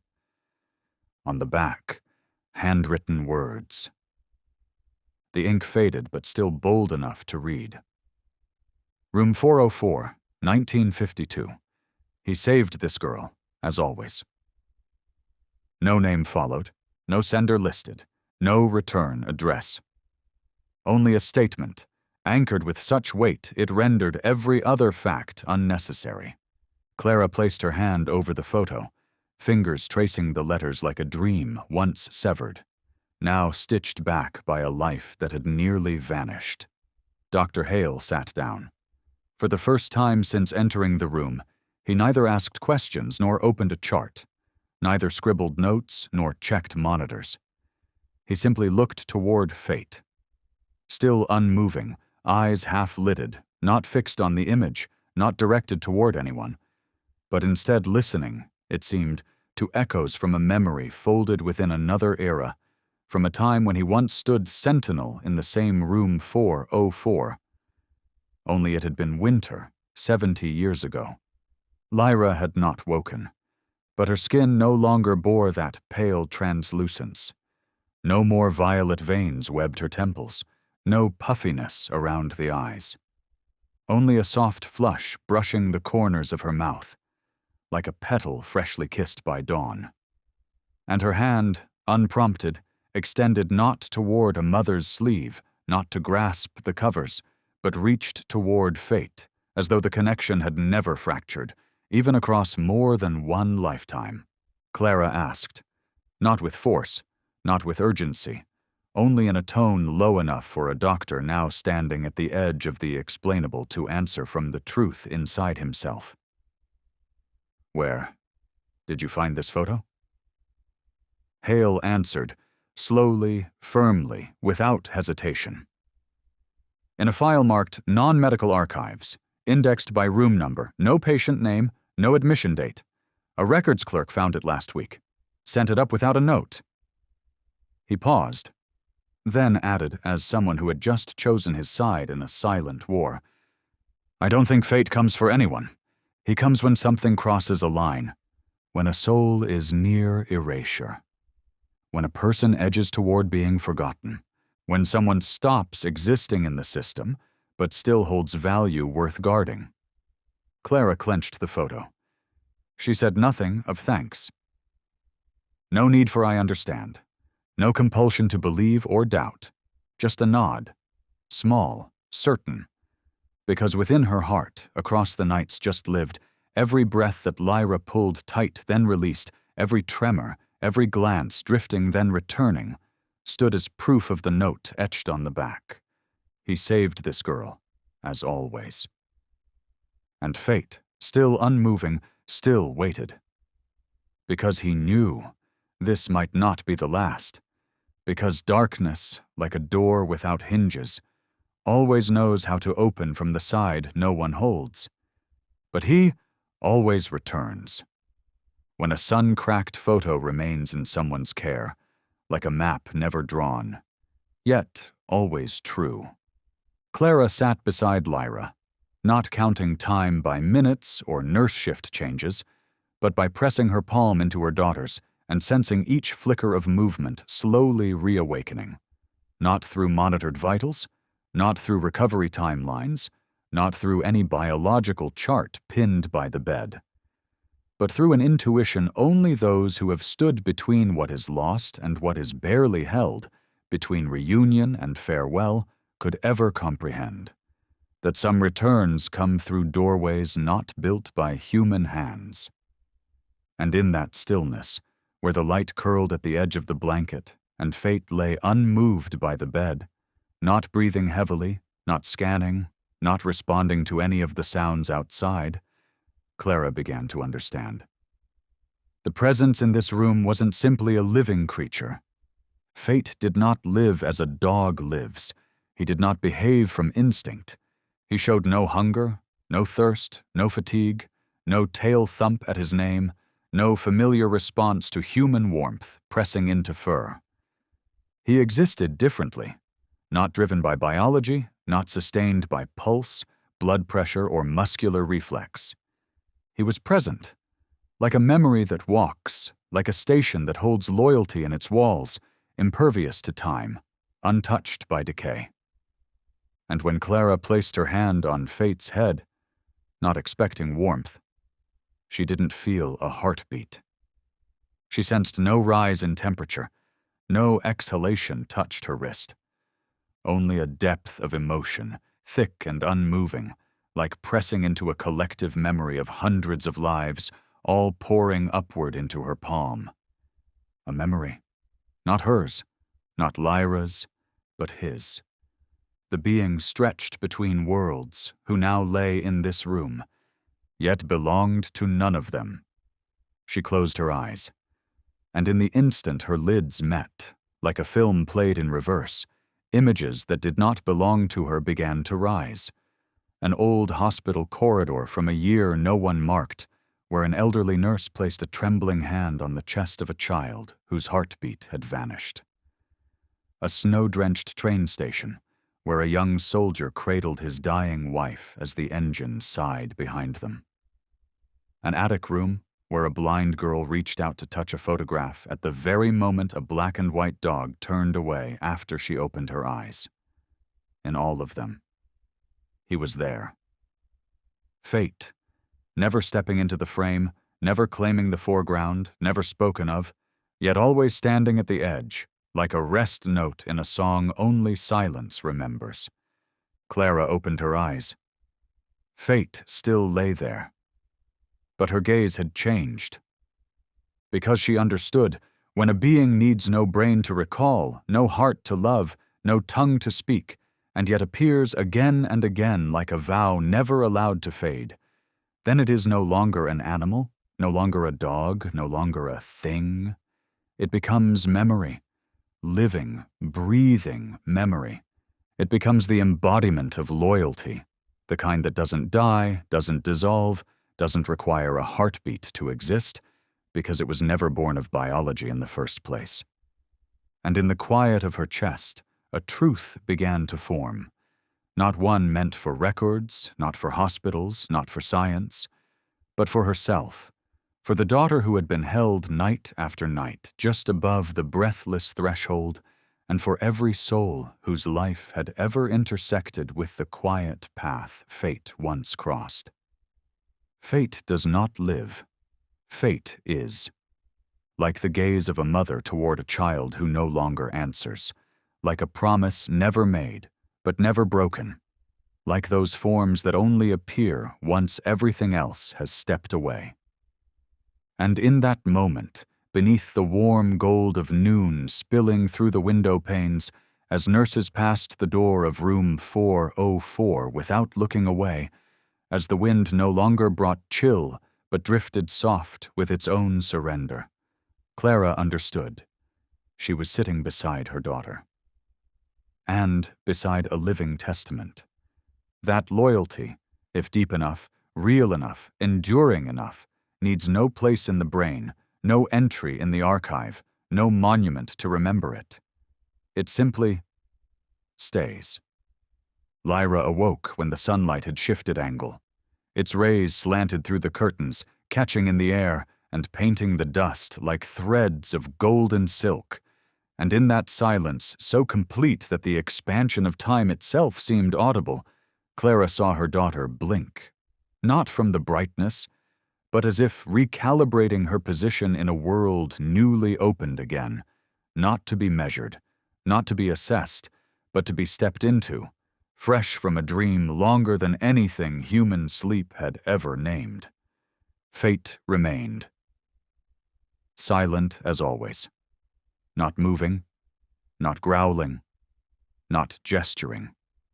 Only present, his body folded like part of the sky itself, so that anyone unfamiliar would have missed the significance, but those who had brushed the edge between loss and return would see clearly. He was not waiting to be called. He was there for those who already knew. They had once been kept. Lyra didn't call his name. She didn't reach out. She didn't smile.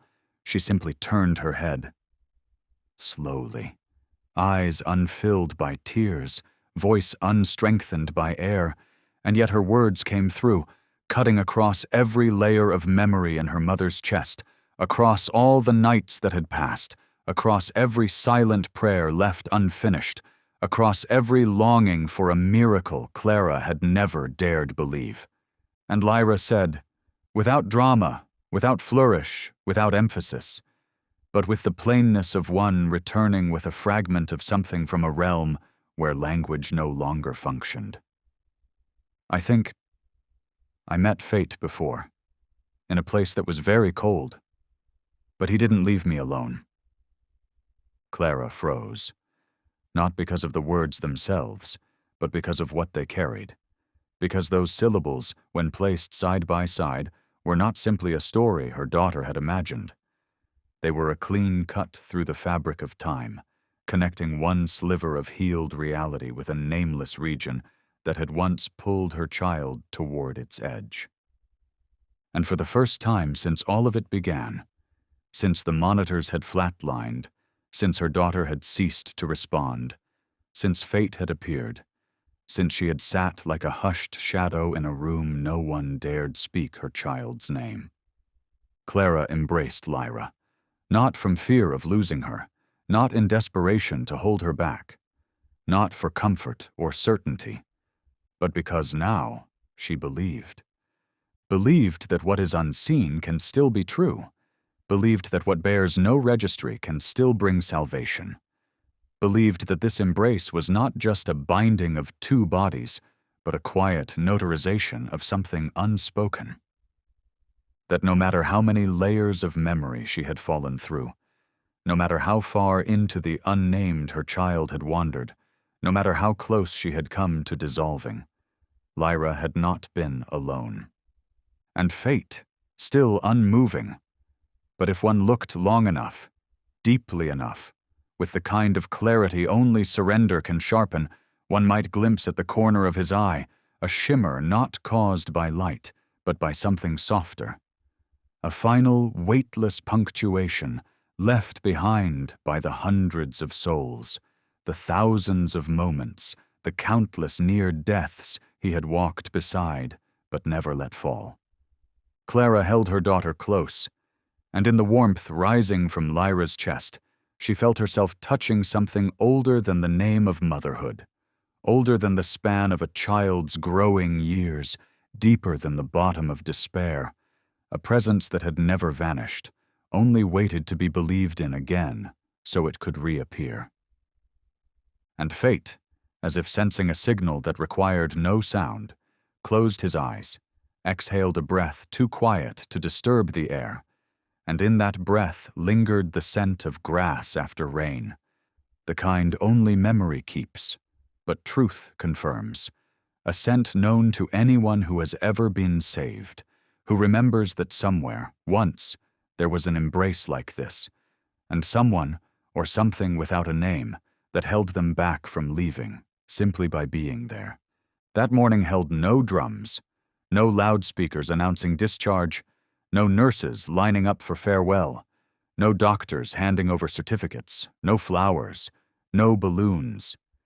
None of the things typically used to send off a child after a long battle between life and its loss.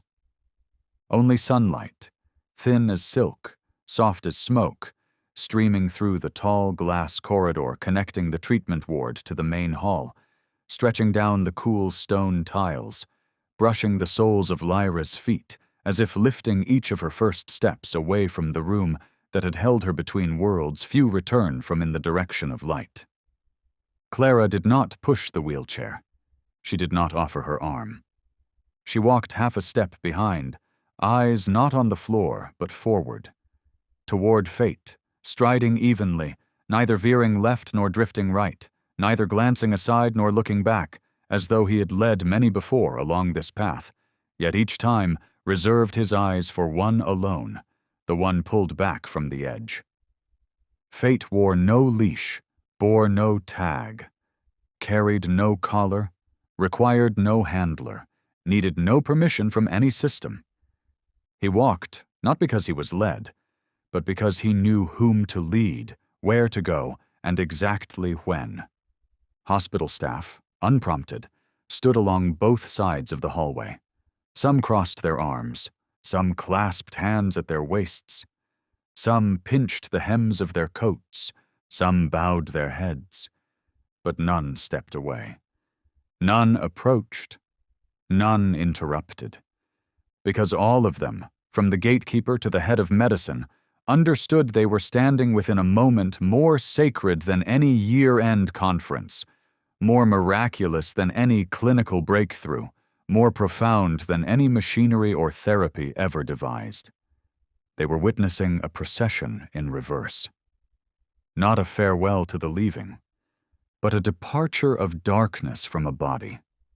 Not a goodbye, but a welcome home for a soul once believed to have gone. Lyra's foot touched the stone floor without echo. because her steps carried no weightlessness of weakness, but the precision of grace. Like one who had once crossed between realms, now returned, knowing that every footfall wasn't just a step, but a declaration of having chosen to stay. Fate paused before the glass doors. He didn't push, didn't bark, didn't wait, only tilted his head, just slightly, as if to ask, "Are you ready?" Lyra reached for the handle. Pushed. Sunlight rushed in, not sharp, not blazing, not overwhelming, but bright enough to cleanse what lingered from nights stretched too long in room 404, a room now empty, memoryless, silent, temperate, nameless, as though even the space itself had exhaled one final time and been released. Clara stepped through behind her daughter, hand steady on her shoulder, eyes meeting Fate's back, and in that moment understood.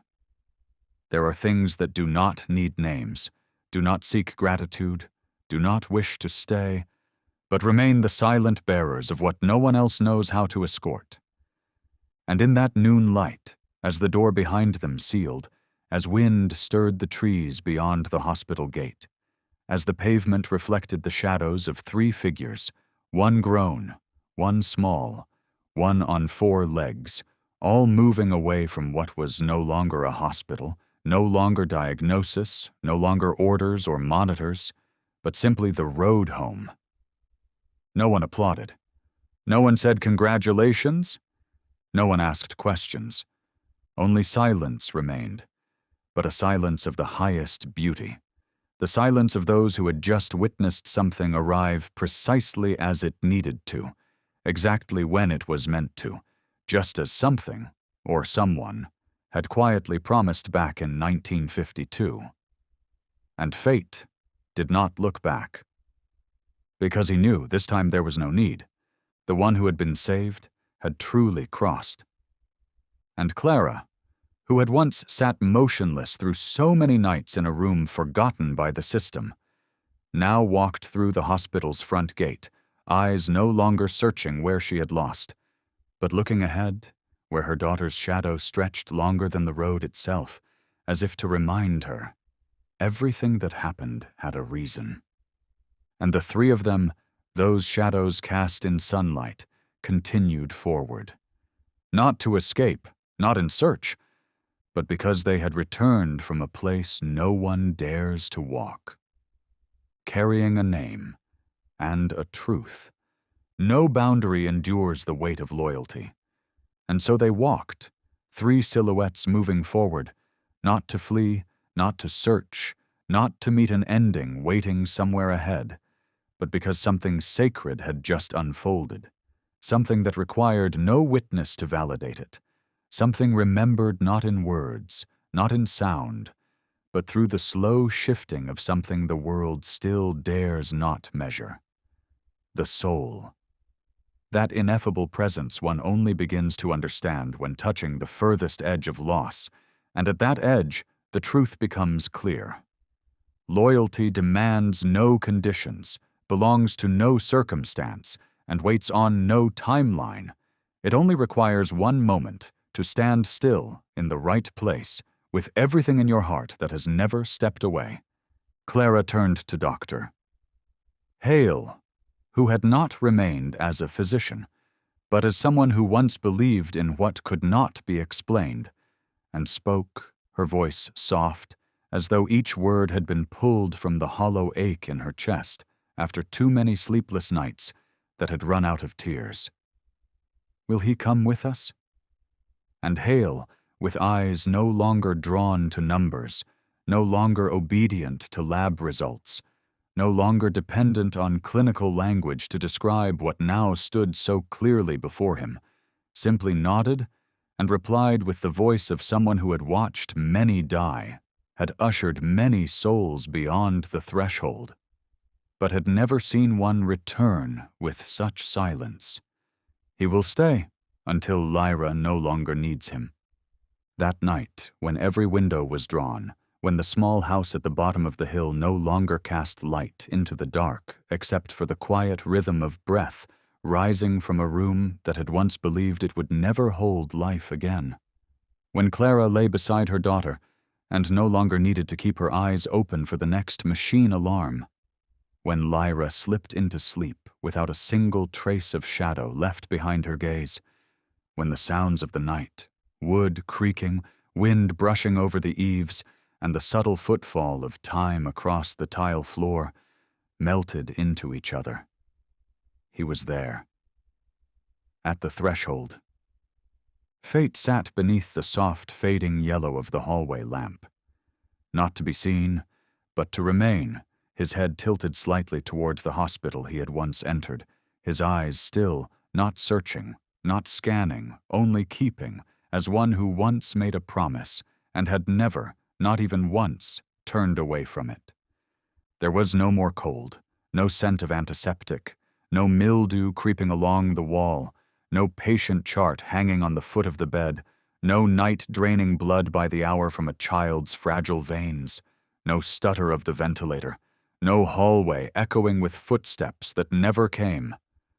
All of it pulled backward by a hand unseen, not to erase, but to close the door that had been left ajar too long. And now what remained was singular. The shadow of fate stretched across the doorway, like a border never crossed by things that do not belong. Because some souls are not born to live ordinary lives, not to eat and grow, not to love and settle, not to study and graduate, not to be entered into databases or citizen registries, not to bear vaccine IDs or family trees, but to dwell at the exact boundary between loss and return, to appear when all other doors have closed, not to growl, not to urge, not to waver, but simply to sit, to breathe memory, to see with instinct, to guard with presence. Fate does not sleep, does not wait for summoning, does not require a collar to prove he belongs, does not need a history to be remembered, does not ask for a certificate to be believed, does not chase reward to stay. Because he is the embodiment of loyalty unbroken, of presence never withdrawn, of guardianship that does not begin at birth and does not end with death. Because he does not walk on 4 legs. He walks on the weight of thousands of unspoken promises from those who once held someone's hand and whispered, "Please, don't go." And on that night, beneath a sky that needed no moon, no stars, no artificial light, only enough space for 3 souls to rest without bracing, fate still sat. No shifting, no glancing, no retreat, no claim, for he needed no confirmation that this was where he belonged. Because when someone has stepped back from the edge without losing their name, when a mother holds her child fully after lifetimes of believing she never would again, when a room once labeled with error has been sealed not by absence, but by life, then someone must remain outside that door. A figure, a being, a presence, a name, to ensure the return has been completed. And if anyone asks, is fate still here, then all they must do is look into the night, and they will see a sentinel, unmoving, unwaiting, unsearching, only watching. And there, as a final answer that never faded, because when you step beyond the final pages of this story, where light no longer comes from bulbs, where revival no longer arrives in doses, where a soul can still quiet the dark without needing a single word, you might finally understand that every presence matters, that every small gesture can preserve something larger than itself. Because every time you offer even a sliver of patience, a breath of gentleness, a thread of kindness, through a glance, a touch, a silent arrival at the right time, this world, in its strangest and most invisible way, takes note.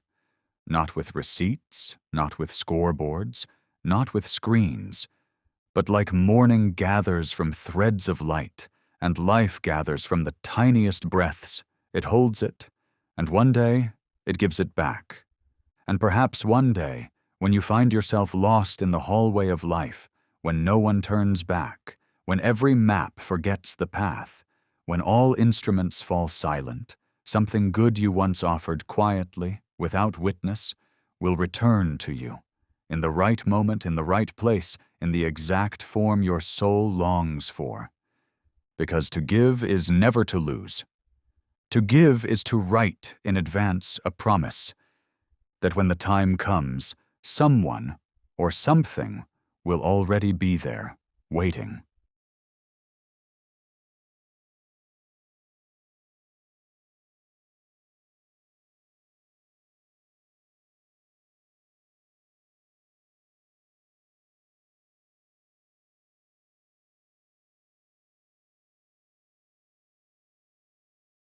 Miss Jenna's footsteps echoed slowly across the tiled hallway of Wing K, the section reserved for the unreachable cases at South Glen Rescue. Her shoes tapped against chipped linoleum with a rhythm so steady it felt like a countdown clock. The leash in her hand tugged gently. At the end of it dragged a skeletal frame, step by step. No resistance, no lifted head, no fight. Just a dog. Or more precisely, what was once a German shepherd. His once majestic black and silver coat had fallen away in patches, revealing dry, flaking skin and a tapestry of old scars, like unread chapters from a forgotten past. The shelter didn't know his name. His file read plainly, male, approximately 7 years, found near Ridgeway Interstate. No microchip, no collar, no history. They called him Lot 91, numbered by the day he came in. Miss Jenna didn't call him by any name. She never named the ones scheduled for euthanasia. Under flickering fluorescent lights, her shadow merged with his on the peeling white wall. She tightened her grip on the leash, not to pull, but to steady those wobbling legs that could give way at any moment. The dog gave no response. His cloudy eyes stared ahead, at the gray-painted door with a metal plate. Room 9. Room 9 didn't hold surprises. It was cold. Quiet. So silent you could hear the syringe click like a coffin lid. Inside, the night shift vet had everything prepared. Gloves, injection vials, forms. No flowers, no music, no goodbyes. Miss Jenna exhaled slowly, fingers tightening around Lot 91's file. She had done this hundreds of times, for cats, dogs, lives no one waited for, but tonight felt different. This one didn't cry, didn't growl, didn't cling to life or flinch from death. He just waited. "We're just taking the pain away," the vet said, not looking up from the tray. Miss Jenna didn't answer. She knelt, gently resting the dog's head on the rubber pillow. And then, "Shadow!" The scream shattered the sterile air like glass breaking in a tomb. Both adults snapped around. At the doorway stood a little girl, no older than 7, hair wild, cheeks flushed, her small dress soaked with rain, sneakers muddy from the schoolyard. "That's Shadow," she cried again, stepping forward. "You can't be in here!" Miss Jenna gasped, instinctively stepping between the girl and the table. But the girl wasn't listening anymore. She ran to the dog, this nameless body no one had ever once called a friend. And then, something no one expected happened. The dog raised his head. Slowly, so very slowly, his clouded eyes widened, and in a moment that defied logic, he locked eyes with the girl. Not randomly, not by reflex, but as if remembering. Lyra Callahan dropped to her knees, no fear, no hesitation. Her small hand reached out, shaking but determined, and touched the sunken cheek. "I knew it. It's you. Your Shadow." Miss Jenna froze, breath caught. The name Shadow. No one had ever said that name here. It wasn't on any file. And yet the girl had said it, exactly. The dog's eyes, once empty, now shimmered with something else. Not clarity, but not confusion either. A low, hoarse whimper escaped his throat. And then, impossibly, his tail moved, just once, but enough to freeze the entire room. The vet lowered the syringe. "His name is Shadow?" he asked quietly. Lyra nodded. "Mom said, if I ever found Shadow, I'd know. No one would have to tell me." Miss Jenna leaned closer, scanning behind the dog's ear, where fur had once been shaved. And then she saw it. Faint, but there. A military tattoo in faded ink. K9 Shadow 91. The girl looked up, eyes steady. "He's not Lot 91. He's my dad's last friend." Room 9, once a place for nameless endings, suddenly had no words to offer. That day, it didn't rain, but the wind was so fierce, the leaves shattered upon hitting the ground. Evelyn Callahan remembered that afternoon with painful clarity, not because of how the golden light pierced through the curtains, but because of the moment the phone rang. The screen read 3 words: Command Center. Her hand trembled so badly she couldn't hit the button to answer, and when a cold male voice came through the line, there were no screams, no sounds of chaos, only silence. Long, cracking, irrevocable. Aiden wasn't coming home. They said it was a rescue mission, a group of students trapped in a flooded cave in the northern forests. A sudden landslide struck just after the K9 unit had entered. One by one, the dogs were pulled out. Everyone except one. And Aiden, the team lead, never emerged either. His body was found 2 days later, just feet from the secondary exit, where the light was only a few meters away. One hand shielding his head, the other gripping a torn leash. Shadow was nowhere in sight. They assumed the dog hadn't made it. They returned a uniform, a photograph, and a rescue badge with a broken edge. No one could find the right words. Lyra didn't cry. She sat silently on the steps, her dress wrinkled, eyes wide and locked into the distance, as if listening for a voice that belonged to a world slipping away. Evelyn knelt beside her, took her hand. But Lyra didn't look at her. That afternoon was the last time Lyra ever spoke. No anger, no screams, not a single word, only silence. So deep it seemed every sound in her soul had been buried under the same earth that took her father. Evelyn had once been strong. She coordinated relief efforts, handled logistics for search teams, knew how to keep calm under pressure. But since the call, something had shifted. She no longer typed, she no longer cooked. The windows stayed shut, the curtains drawn all day. At night, Evelyn sat quietly by the wedding photo, one hand resting on a cold cup of tea, eyes lingering on Aiden's smile. That smile used to light up the entire house. And Lyra? She just sat. No dolls, no cartoons, no crayons, no tears. But something inside her had broken, and no adult knew how to reach it. Some suggested therapy. Evelyn agreed. They tried 2 clinics. One doctor said, "She's showing signs of post-traumatic depressive silence. She needs time and a safe environment." Another said, "Maybe she's choosing silence, so the memory of her father remains undisturbed. Preserved." Whatever the truth, Evelyn couldn't find a way out. The only photo Lyra kept in her room was one with Aiden and a German shepherd, Shadow. The dog's back blocked half her face, but Lyra's smile lit up the frame.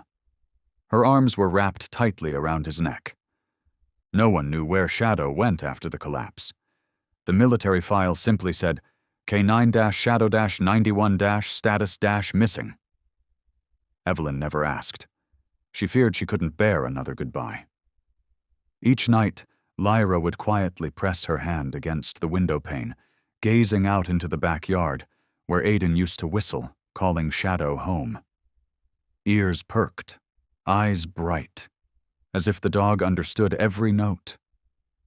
Sometimes, Lyra would rest her cheek against the glass, lashes low. And somewhere, in the small, unbroken corner of her resilient little memory, she still believed. If one day she heard the sound of Paws again, scraping gently across the wooden porch, she'd know.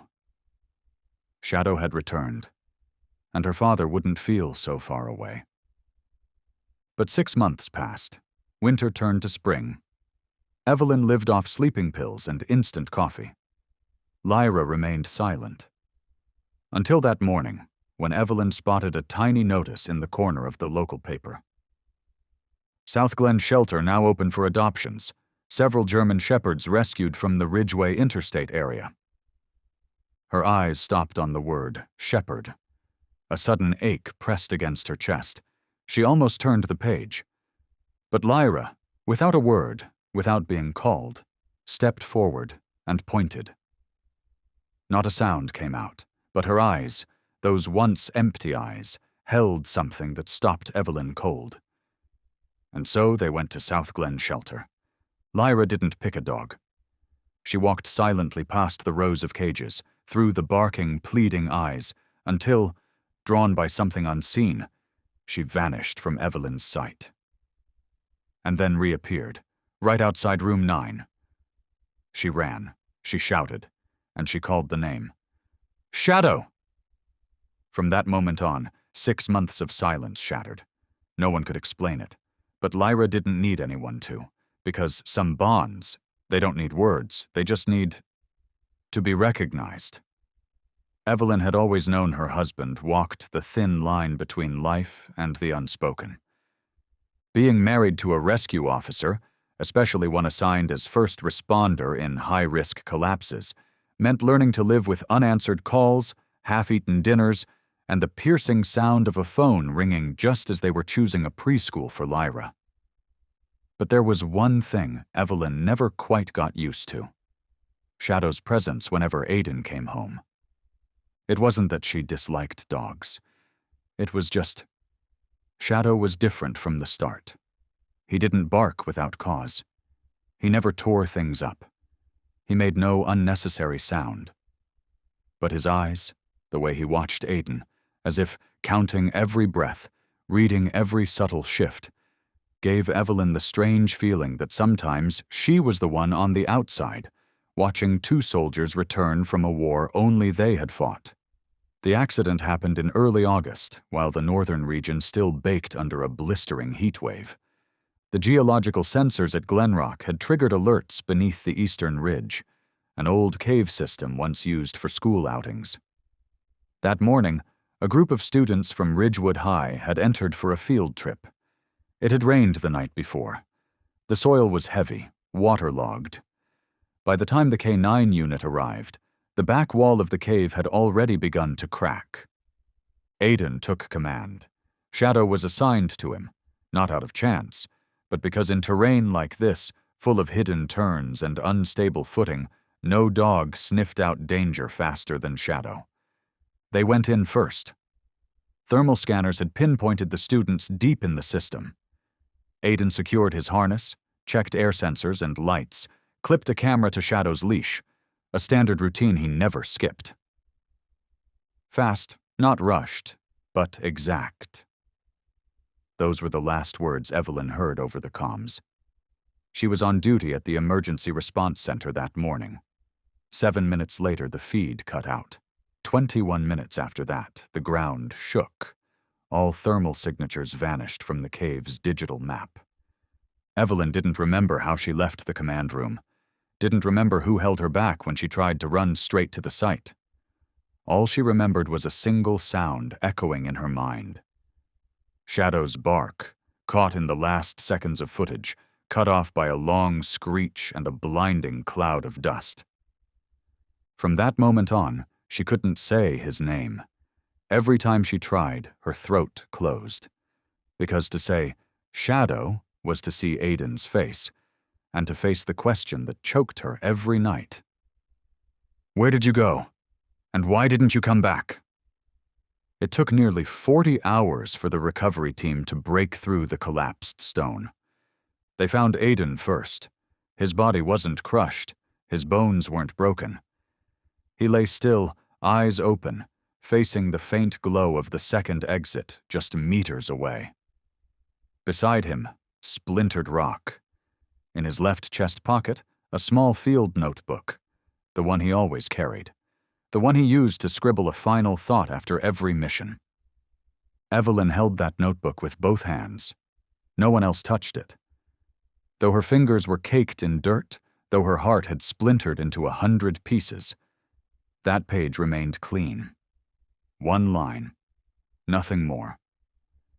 If I don't make it back, Shadow knows why. She read it over 100 times. No details, no explanation. Just a single line. As if Aiden had entrusted everything to that dog. As if Shadow carried the rest of the story that Aiden couldn't finish. They never found Shadow. No body, no trace. Just gone. The report said, probability of canine survival under debris load, negligible.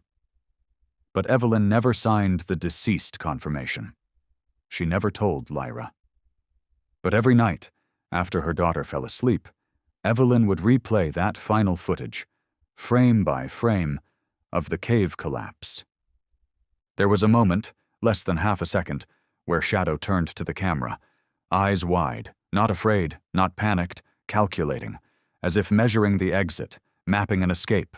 And now, 6 months later, standing in the cold stillness of room 9, Evelyn no longer believed it was her imagination. Shadow. It couldn't be mistaken. Even worn thin and scarred, those eyes were the same. The way his head lifted when Lyra called his name, like a current, had reconnected life and memory. That was not coincidence. Evelyn felt what instinct had tried to whisper all these months. Aiden was right. The dog knew the reason, and perhaps he carried memories that no one else could retrieve. As the car pulled away from the shelter, Shadow lay silently in the back, eyes half open, ears twitching to every passing sound. Lyra sat beside him, her hand resting gently on his back, not taut, not guided, but like she'd always known exactly where it belonged. To Evelyn, looking through the rearview mirror for just a second, the mangy dog vanished. In his place, a soldier's stance, a military leash, a comrade's gaze, unchanged from the day her husband walked into the mountain. Shadow had come home. But more than that, he had brought the rest of the story back with him.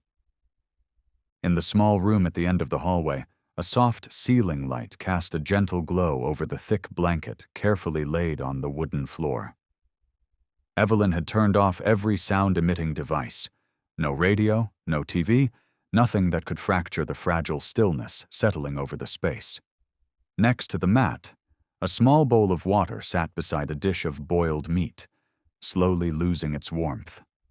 Shadow lay there. No whimpering, no shifting, no movement at all, like a silent statue caught between two worlds, unsure whether to return or disappear forever. Lyra sat beside him, legs curled under her, an old leather-bound journal resting on her knees. She had never read from it aloud, not even to her mother. But tonight, when Evelyn gently said, "If there's anything you want to say to your dad, say it before it's too late." Lyra nodded and opened to the first page. Inside, the handwriting leaned slightly to the right, Aiden's style when he wrote too fast to underline or pause. March 14th. The response team included Shadow today. He found 2 kids inside a collapsed house while our scanners were still jammed. No one understands how he could track through gas and cement dust. But I do. Because I trust him the way I trust my team, the way I trust myself. Lyra didn't lift her head as she read. She simply turned each page with quiet hands. Beside her, Shadow remained still, his eyes open but glazed, as if everything around him was just a blur sliding past. May 3. Someone on the team said, "You treat Shadow like a person." I didn't argue. I've never seen anyone risk their life without orders the way Shadow did in Alley 8 last fall. There's instinct. And then there's choice. This was choice. Lyra paused. She turned to Shadow. No sound, no clear reaction, but something flickered in his eyes, a twitch, a blink, small enough to miss, but not for Evelyn, who stood silently behind the cracked door holding her breath. "Shadow!" Lyra's voice wasn't loud, wasn't demanding. It was the kind of voice a child used to wake her dog from a bad dream. Gentle, slow, but certain. Shadow didn't turn his head, but his eyes were no longer vacant. "Keep reading," Evelyn said softly, stepping fully into the room.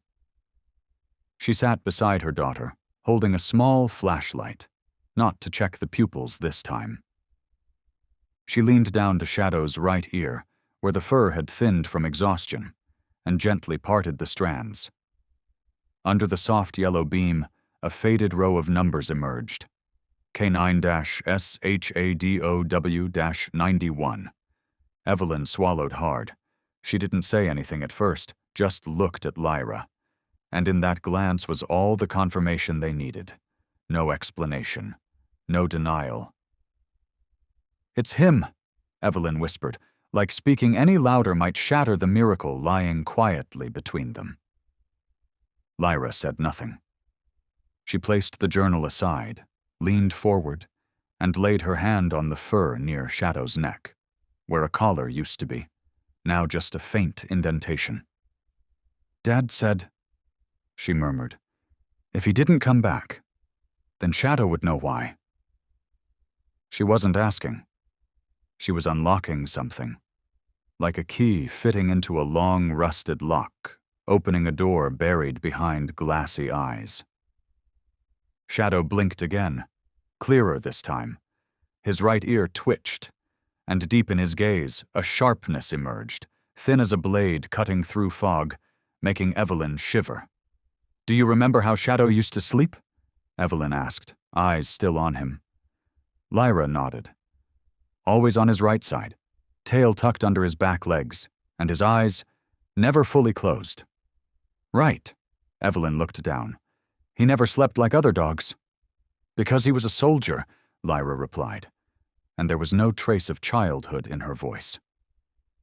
Outside, rain began to fall, each drop tapping on the tin roof like memory knocking to be let back in. Shadow stayed where he was. He didn't rise. He didn't bark. He didn't lick a hand. But his eyes, now, they followed Lyra. His head tilted slightly, one ear lifted, and within his slow breaths, a space opened up, as if he were trying to hold on to this moment, to not let it slip away. Lyra picked up a colored pencil. She opened to the final page of the journal, still blank, and began to draw. No sketching. No hesitation. She drew a man in a rescue uniform, standing among debris. Beside him, a thin dog, fur bristled, eyes bright. Evelyn watched the lines form. She didn't need to ask. She knew it was Aiden. But what broke her the most wasn't the drawing. It was the scrawled words beneath it. "Shadow doesn't sleep. Shadow stands guard." The final piece of paper was placed on the cold metal table, the place where most decisions end in silence. Evelyn Callahan didn't hesitate. She picked up the pen and signed her name with a steady stroke, not as a statement to the world, but as a quiet vow to herself. And to the man who had once walked through her life with the stance of a rescuer, Aiden Callahan. Miss Jenna stood beside her, hand resting on the transfer file. Her eyes dimmed slightly as the signature was completed. No words were exchanged, just a quiet surrender to what had already been decided. Behind the glass, Shadow still lay motionless on the steel platform, ivy drip ticking slowly, like time stretched across the edge of forever. "We can't promise he'll make it past this afternoon," Jenna said. Her voice wasn't loud nor soft, just stripped of any weight that words once carried. Evelyn gave a small nod. She didn't answer. She had heard all the stats, all the prognoses, all the clinical caveats repeated like sacred ritual. But none of it could touch the fire quietly rekindled inside her, the one that had smoldered for 6 months and had just sparked again in the voice of a child who had finally remembered how to speak. They brought out the rolling stretcher. Old. The rear wheels let out a faint whine with every turn. A gray cloth was spread across the worn mattress, thin, but enough not to scrape a body already frayed by hunger and wounds. 2 staff members lifted Shadow gently, as if they were lifting not a body, but a memory. No one said a word. The caretakers, the kennel cleaner, even the new volunteer. Each watched with an expression that had no name, as if they were sending off a soldier, not a dog. Lyra walked alongside the stretcher, her small hand gripping her father's leather journal. No one told her to follow. No one stopped her either. Evelyn followed in silence, no turning back, no interference allowed. The main doors of South Glen Shelter opened. Noon sunlight spilled across Shadow's gray-streaked fur, still clinging to the scent of dirt and time.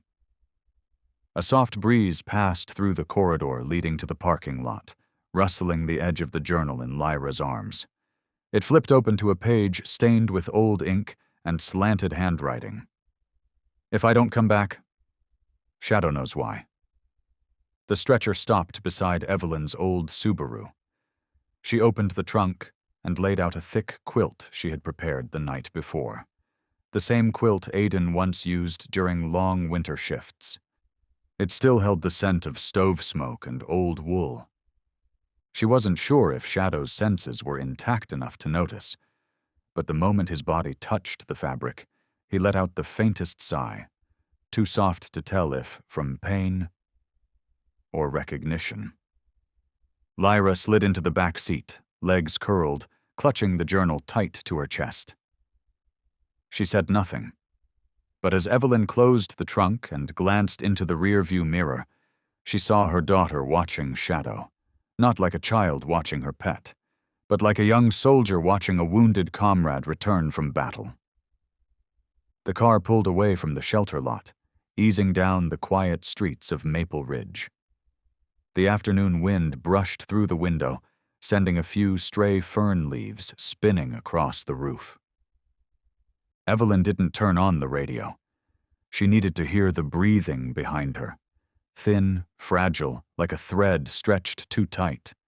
She needed each bump, each curve in the road to pass gently, so the ride home wouldn't feel like a farewell, but a reclaiming. And in the back seat, a small hand rested on scarred fur, stroking gently, rhythmically. No one taught her how. No command was given.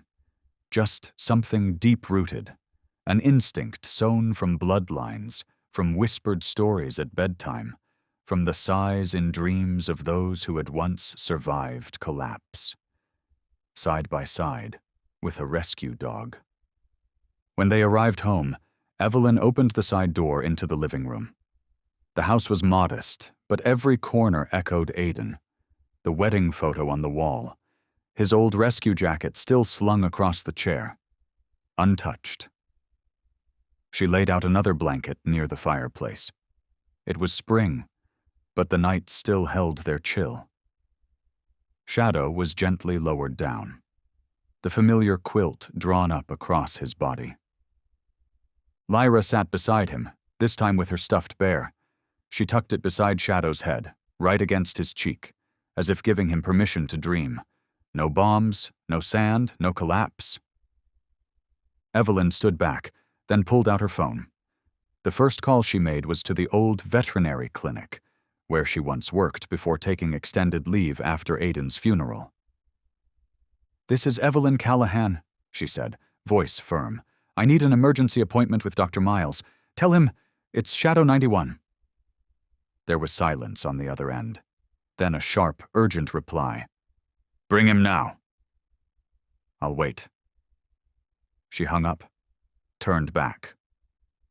Lyra was whispering something to Shadow. Too soft to hear, but long enough for a dog hovering at the edge to keep his eyes half open, afraid to close them completely, in case this was the last time. And in that moment, Evelyn understood. They had brought him home. Not just a dog, but a piece of hope. A missing fragment of an untold memory. And the last living part. Of the man she had once loved, and still loved even now beyond the blast no one had forgotten. Night fell over the rooftops of Maple Ridge, dim and gentle, tinted amber from the street lamps reflecting in the windows. The little house was quiet, except for the ticking of an old wall clock, one Aidan had once taken apart and never fixed properly, saying, "It ticks too honestly to change." Lyra sat on the floor, half wrapped in a soft blanket, the other half stretched toward Shadow, who lay motionless on the bedding near the unlit fireplace. The bedside lamp had been dimmed to its lowest setting, just enough to see each other, not enough to disturb the dark. Evelyn brought a cup of warm water mixed with a pinch of sea salt, an improvised IV trick from her field medic days, back when there were no proper supplies. She knelt beside Shadow, one hand gently resting on his chest, which rose and fell in an uneven rhythm.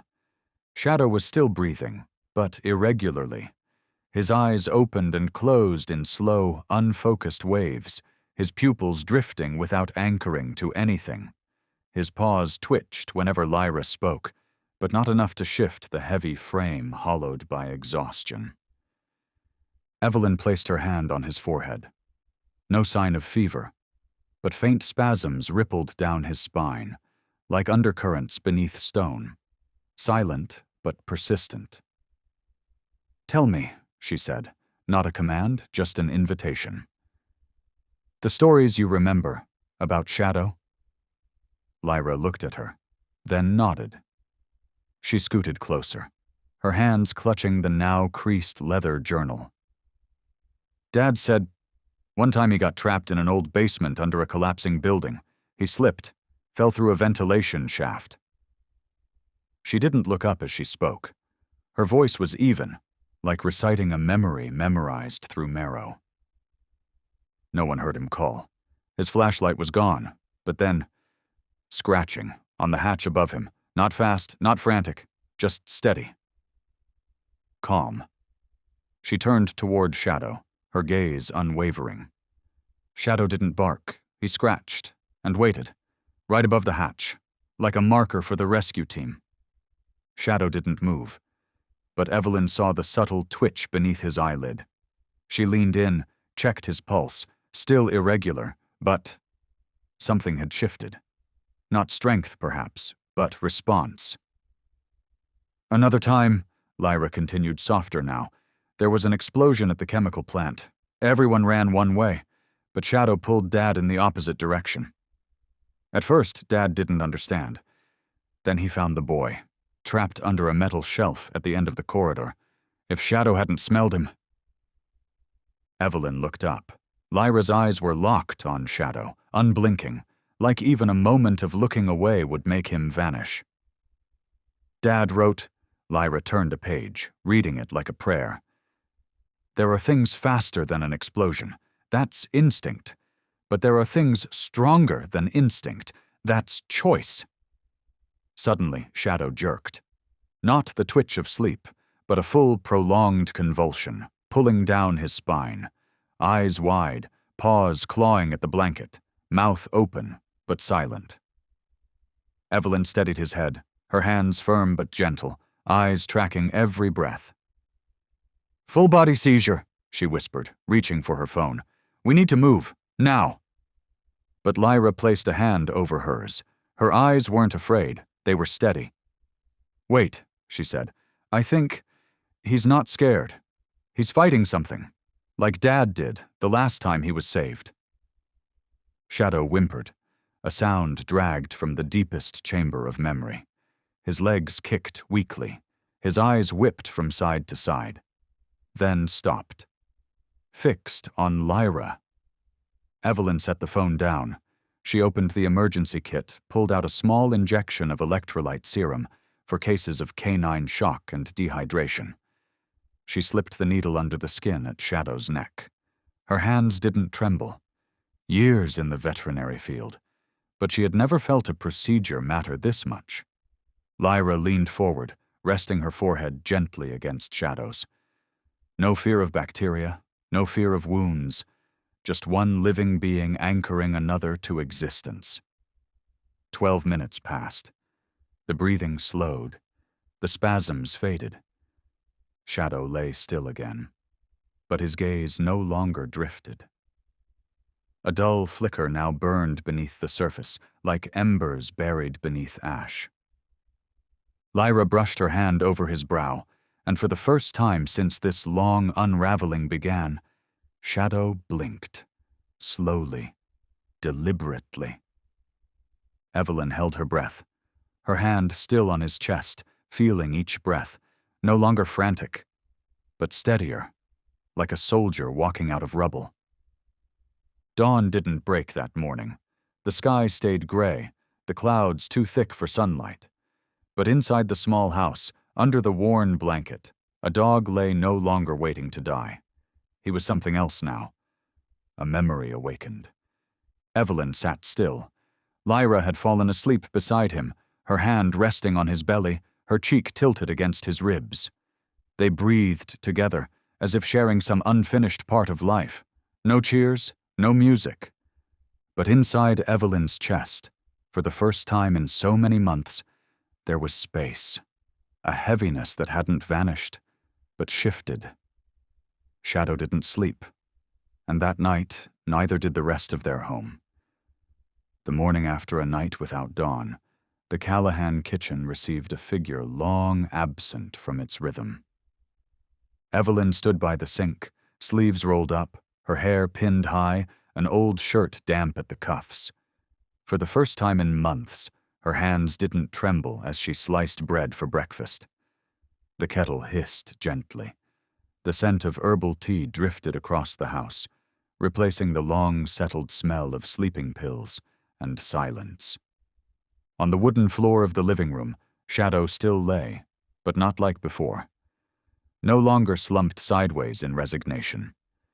His limbs now tucked close, tail curled softly around his heels, head resting on a fold of blanket Lyra had shaped like a pillow. His eyes stayed shut, but every small sound, every drawer, every step, made his right ear twitch, like a survival sensor slowly coming back online. Evelyn poured hot water into the teapot, placed 2 cups on the table, then turned back. She reached for her old veterinary field journal, the one she had carried through her years supporting military K-9 units. The cover was frayed, the pages yellowed, but every time her fingers brushed it, she saw Aiden's eyes through the blinds again. Firm, warm. "You're our home base," he used to say, "for us and for Shadow." She sat beside Shadow, clicked on the reading lamp. Her fingers moved carefully through the fur behind his neck, feeling for key markers, cervical pulse, spinal tension, cranial ridge. She opened to a blank page. The first line, written slow and clean. Post-seizure observations, night 1 at home. Heart rate, 142 beats per minute, down from 166 at shelter. Pupillary response to light, delayed, deviated right. Localized neural spasms, thoracic spine to lumbar region, dehydration with electrolyte imbalance, no jaw lock, no teeth grinding, minor tremor in cheek muscles. Consciousness fluctuates, but responsive to Lyra's voice.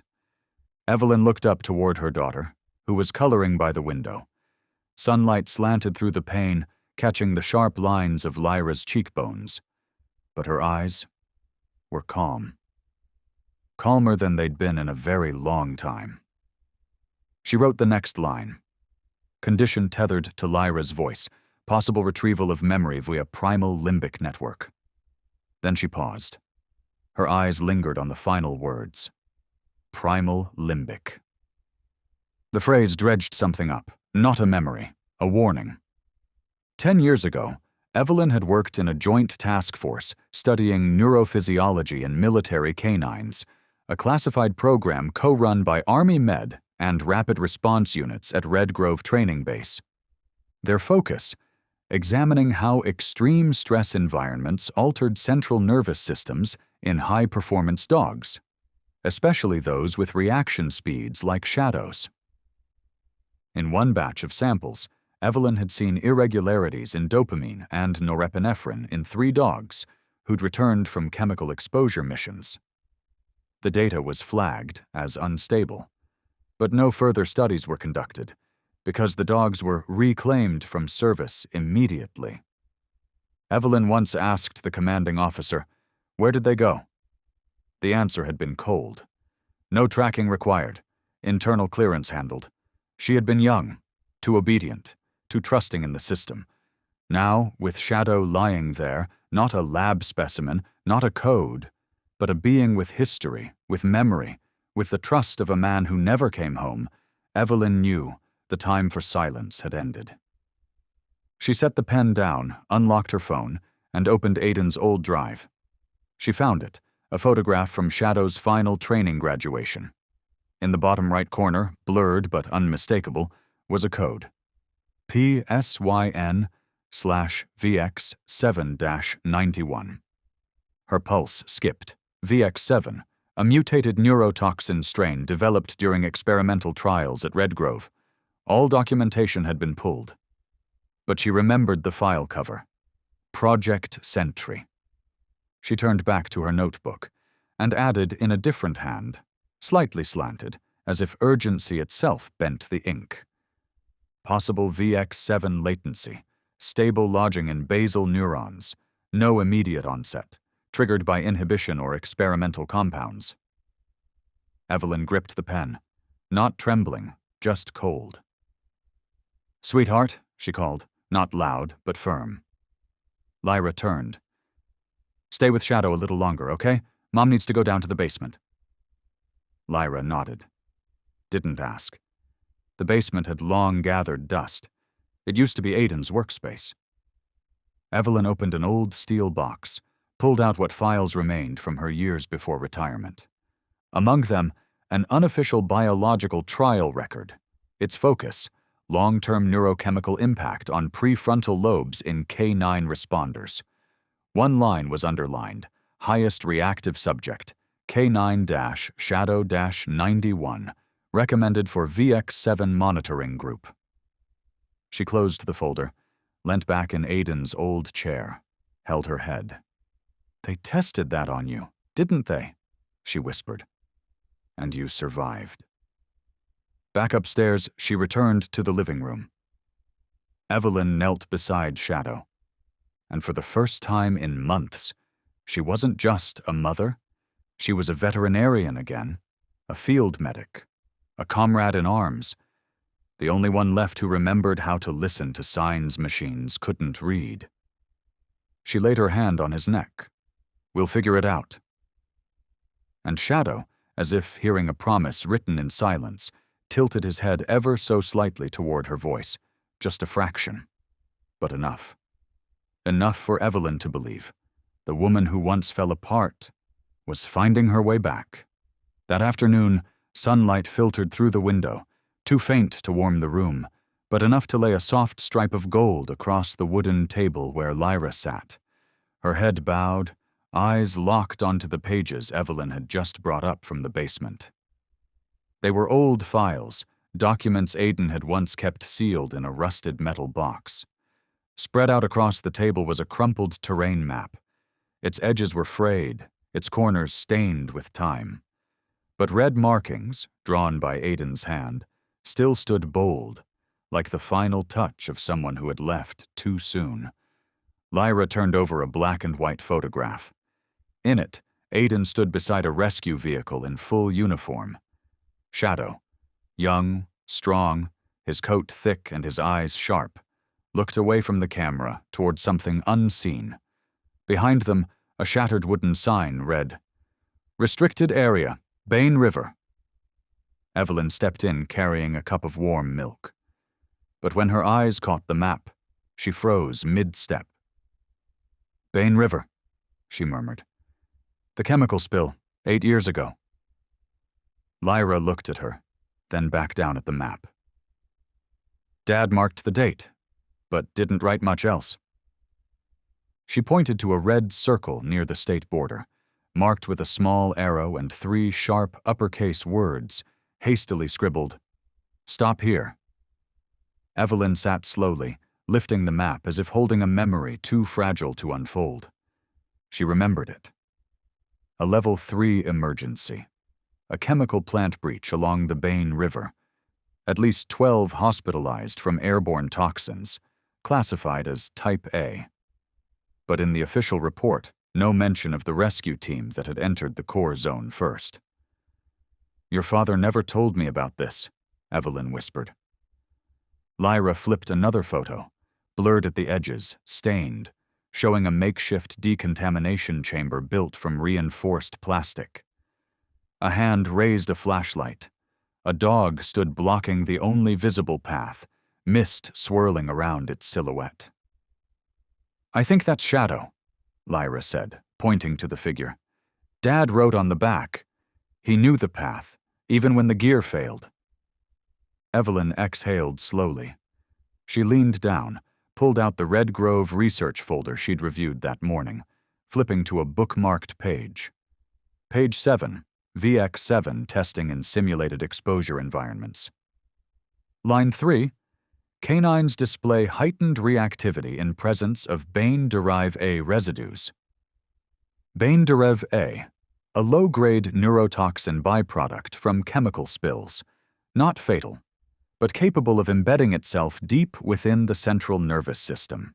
She scanned for symptoms: minor motor instability, blunted emotional response, sudden reflex sensitivity. Then she matched it to the notes she had jotted the night before.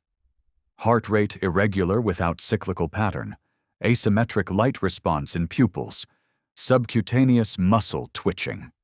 Emotional recognition triggered only by familiar voice, all of it matched. Lyra placed her hand gently on Shadow's photograph. "Dad once said, after Bain River, Shadow had a fever for a week, but there were no wounds." "No visible injuries," Evelyn repeated, almost to herself, "but neurological damage." She opened her notebook and wrote a new line. Suspected latent neural trauma. Possible delayed onset from Bain-Derive A. Then she stood and moved to Aiden's old cabinet, where he had stored post-mission K9 records. She found the folder, K9, Shadow, Bain Post-Mission Analysis. A thin report, scanned in grayscale, scrawled annotations in the margins. Blood work, no toxic agents detected. Urinalysis, weak positive for unidentified compound. Follow-up recommended, 3 to 6 months. Status, stable, cleared for duty. Evelyn clenched the page in her hand. "So they knew," she said, her voice low. "They knew, and they sent him back." Lyra looked up. "Did Dad know too?" Evelyn didn't answer immediately. She opened Aiden's journal to a page no one had yet read. No date. Just one unfinished sentence. "I want Shadow to retire, but if I ask, they'll replace him, with one that won't turn back." Beneath that, scribbled in a different color, "He still chooses to go." Evelyn read it 3 times, then folded the journal and placed it gently on the table. "Your father knew," she said at last, "and he trusted Shadow to choose." The afternoon stretched long, like a breath being carefully held. Outside, the sunlight shifted to a soft amber hue.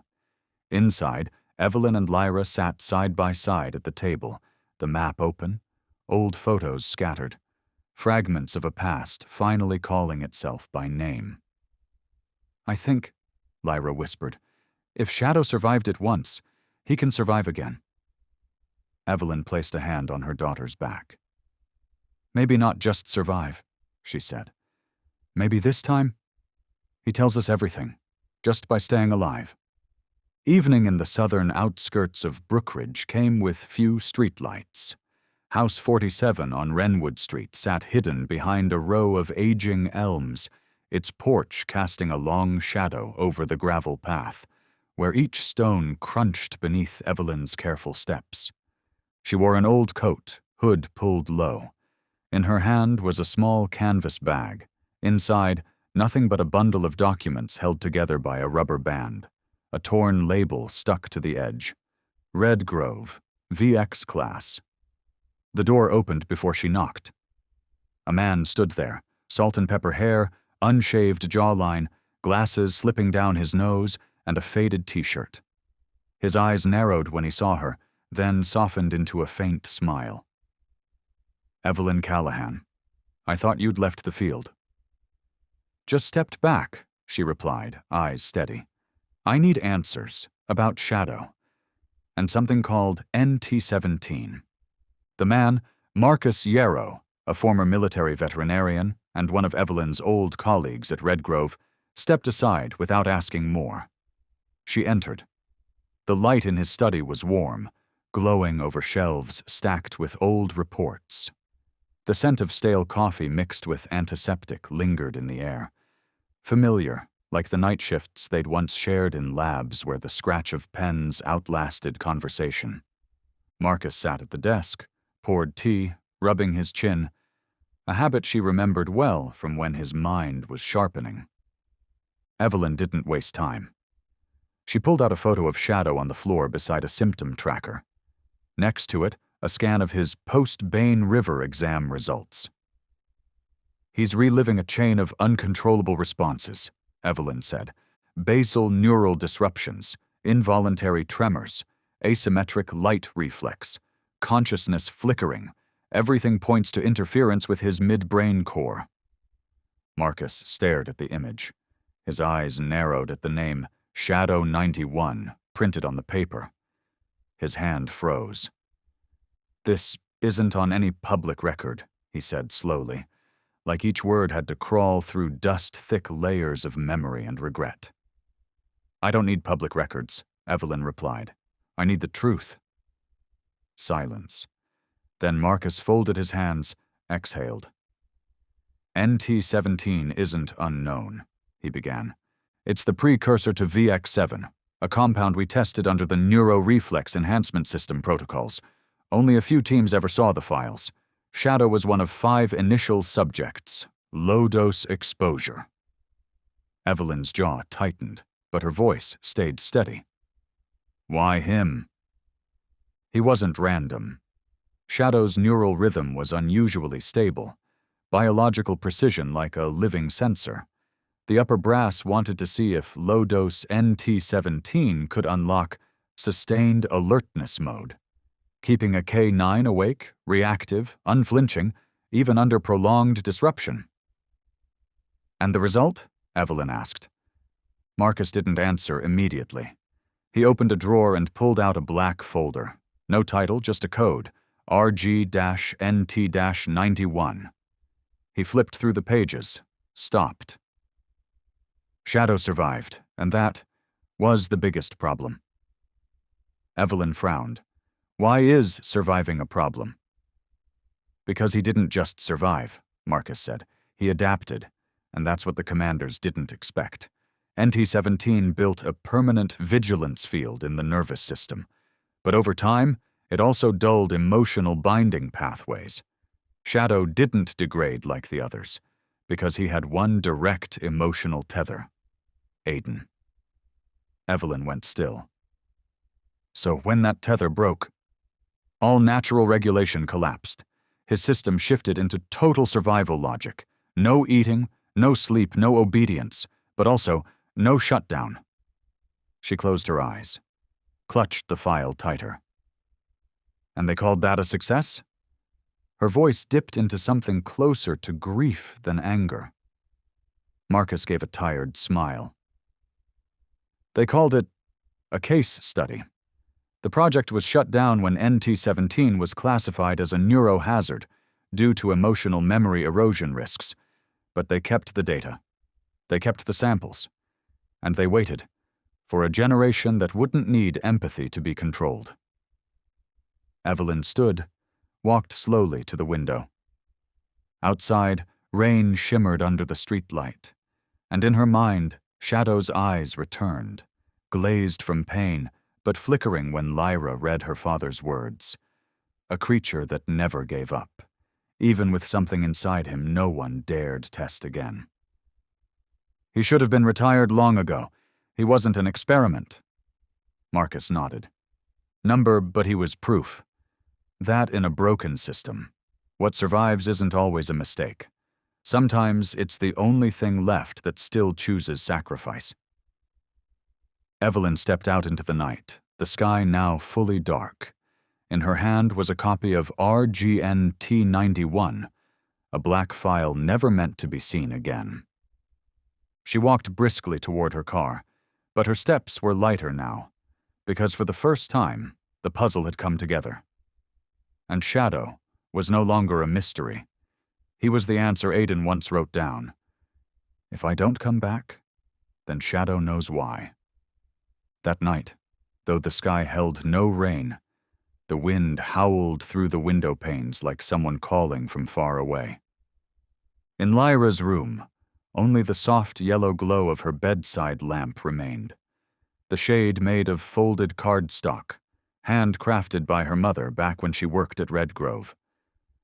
Shadow lay curled at the foot of the bed, his body still, eyes half closed, one ear twitching faintly at each sound beyond the walls.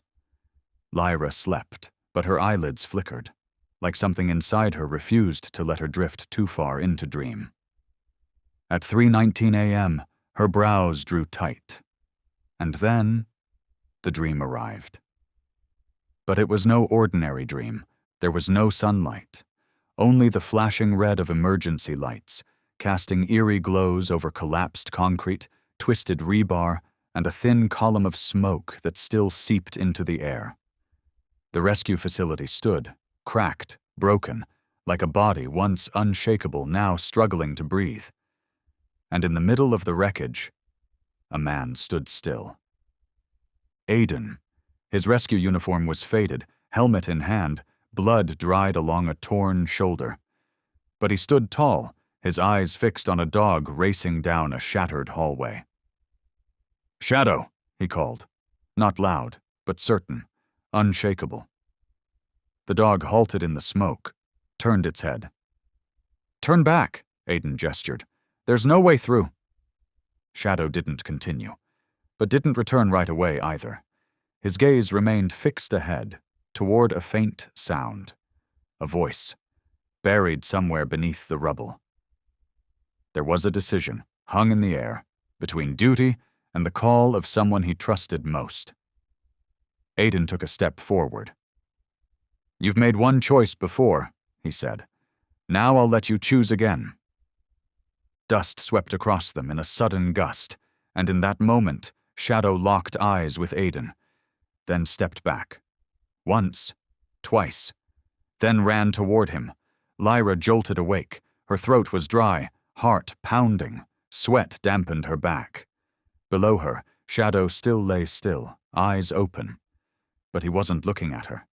He was staring toward the door. No sound. But his eyes. They looked as if they too had just returned from a dream. Lyra didn't speak. She slid from bed, pulled her sketchpad from the shelf. No overhead light, only enough to let her pencil chase memory before it slipped away. She drew. A shattered hallway, a man standing in debris, a dog paused mid-turn, and finally, a figure retreating, stepping back into the arms of someone waiting. The next morning, Evelyn walked into Lyra's room, breakfast tray in hand.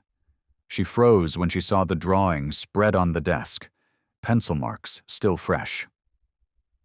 "What time did you draw this?" she asked. Lyra pointed to the clock. Its hour hand lay between 3 and 4. "It was a dream," she said, "but it felt real." Evelyn leaned closer, eyes catching a detail. TR56R, printed on a broken wall in the background of the sketch. A number not easily forgotten. She went to the basement, pulled out Aiden's old mission maps, ran her hand across the markings until she stopped at a faint blue ink. TR56R, Earthquake Simulation Zone, November. She retrieved an old newspaper. A clipping read, "Red Grove's rescue training structure collapses during a field stress test. One rescue team trapped in simulation chamber number 3. Only a single K9 found a path out." No names, no photo. Evelyn returned upstairs. "Do you remember anything else from the dream?" she asked. Lyra nodded. "Dad called Shadow back. I couldn't hear the voice from the rubble, but I think Shadow did." "Did the person in the rubble survive?" Evelyn asked quietly. Lyra thought for a moment, then shook her head. "Not sure, but Dad said something, like an apology. Then he hugged Shadow. Tight." Evelyn pulled out her phone, sent an email to someone who once led Red Grove's field simulation unit. Hours later, a reply came, with an attachment. Photographs, taken after the collapse at Site 56R. In one of them, a dog stood between 2 slabs of fractured concrete, staring outward. Exactly as Lyra had drawn. Evelyn enlarged the photo, ran a facial match through her vet software. There was no doubt. Shadow. "So your father kept this to himself," Evelyn murmured. Lyra clutched her pencil. "Maybe he thought no one would believe a dream." Evelyn bent down, wrapped her arms around her daughter. "But if you dreamed it with this much detail, maybe it wasn't a dream." She looked again at the drawing. It wasn't art. It was a record, an unspoken report, of a mission buried beneath stone, beneath time, beneath redacted files. And somehow, Shadow had told it, through a dream, through a look, through the fact that he was still alive. That morning, as sunlight slipped past the thin curtain, the small wooden room where Shadow lay felt different. There was no more scent of medicine, no more gasping breath in the night, only the hush of a quiet morning. Wind whispered through the window slats, carrying the faint chirps of sparrows from the fence beyond the yard. Evelyn was in the kitchen preparing breakfast. Lyra still slept upstairs, curled amidst her sketches and the remnants of a dream with no clear end. No one noticed the first movement in days. Shadow lifted his head, eyes open, fully, clearly. Gone was the vacant stare. What remained was awareness, heavy but lucid enough to take in the world around him. One ear pivoted, his head tilted towards the hallway. Footsteps, soft, uneven, approaching from a direction that didn't quite belong. Shadow pressed a forepaw down, pushed gently upward, relearning the weight of his own limbs. Every joint moved with the caution of someone reassembling memory inside bone. The hind paw trembled, but he didn't fall. He stepped out of the room. No one called him back. No one blocked the way. Lyra stirred as she heard nails tapping softly against the floorboards. Slow, deliberate. She rushed down the stairs just as Shadow approached the front door. His gaze swept across the familiar surroundings. The sofa, the bookshelf, the shoe rack. And then, he stopped at a photograph hanging in the center of the living room wall. Aiden, in his rescue uniform, standing exactly as he always had, his right hand resting on Shadow's head, like a vow passed between them. Shadow stared. He didn't growl, he didn't whine, but his nostrils flared faintly, searching the air for a scent long gone. Evelyn stepped out from the kitchen, towel still in hand. She froze in the doorway. Shadow was no longer lying motionless. "Mama," Lyra whispered. "He's awake." Evelyn nodded, slowly, her hands tightening just slightly. Shadow turned. He walked toward the stairs, not to his old room, but to the storage room, once Aiden's private space. The door hung ajar. Shadow nudged it open with his nose. Inside, the old boots, the helmet still on its hook, a red cloth Aiden used to wrap around Shadow's neck during winter training. Shadow didn't lie down. He stood still, took in the room with a slow turn, then paused by the jacket draped loosely over a chair. He inhaled. Deep. Evelyn stood behind him. "He knows," she whispered, not to anyone but to herself. "He knows that the one he's looking for isn't here anymore." Lyra stepped forward. Her small hand touched the back of Shadow's neck. He didn't react, but his tail curled inward, not in fear, in disorientation. All morning, Shadow did not eat, did not rest. He moved from room to room, inspecting corners, stair steps, chairs. He paused before Aiden's old armchair, then before the back door, where father and daughter once tossed a ball for him to chase. He didn't howl, but his throat gave off small, low sounds, not whines, not growls, something in between, like the echo of a feeling trapped behind instinct, waiting for a name. Evelyn watched, seated quietly. "Lyra," she asked, "do you think a dog can grieve?" Lyra thought for a moment, then nodded. "If Shadow knew how to choose a path back, he also knows who's not coming back." Evelyn sat in silence for a long time. She had never imagined witnessing a creature endure loss in such a human way, walking through objects, spaces, moments, to confirm that the one they long for is truly gone. That afternoon, Evelyn laid out one of Aiden's old blankets in the middle of the living room, a spot where the sunlight always landed near dusk. She said nothing, just looked at Shadow and patted the floor. He walked over, slowly, then laid down. Not curled, but stretched out, his head resting on the edge of the blanket, exactly where Aiden used to sit and read. No command, no instruction. Evelyn opened her notebook. Reaction 1, scent tracking. Reaction 2, absence confirmation. Reaction 3, anchoring to physical memory, lying in the previous shared location. Reaction 4, prolonged stillness, indicative of mourning. Then she added, not as a medical note, Shadow isn't looking for Aiden. He's waiting for confirmation that what happened is real. That evening, Lyra placed a photo before Shadow. Aiden, arms around the dog's neck, both covered in dust from a successful rescue. "Dad's not coming back," she whispered, "but I'm here, and so is Mom." Shadow didn't blink, but in his eyes, for the first time, there was a flicker not born from reflex, but from something deeper. Evelyn lit a single stick of incense before Aiden's portrait. She set the rescue badge beside it. No prayers, no words, just silence. Then she whispered, "I think he knows now, and he's trying to carry it, the way you used to." Night fell. Shadow lay still, but this time his chin rested on his paw, not in defeat, not in pain, but in a kind of silent salute. Not collapsing, not surrendering, but standing guard in his heart, for the one who's gone. That morning, the rain didn't fall hard, but steady and cold. Droplets like mist clung to the glass window panes, blurring the world into a thin veil of silence.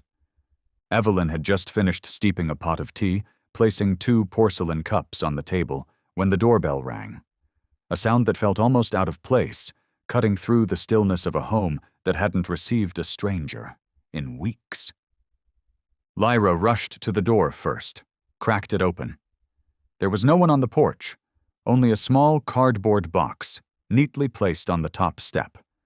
No recipient name, no courier logo, just a simple laser-printed label. Callahan, read immediately. Evelyn stepped over, eyes scanning the porch and surrounding street. She picked up the box. It was light, firm, the kind of weight only paper carried. Her instincts, honed through years of handling military shipments, tensed. This wasn't an ordinary package.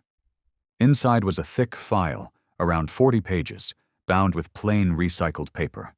No envelope, no cover letter, just a single handwritten note in black ink.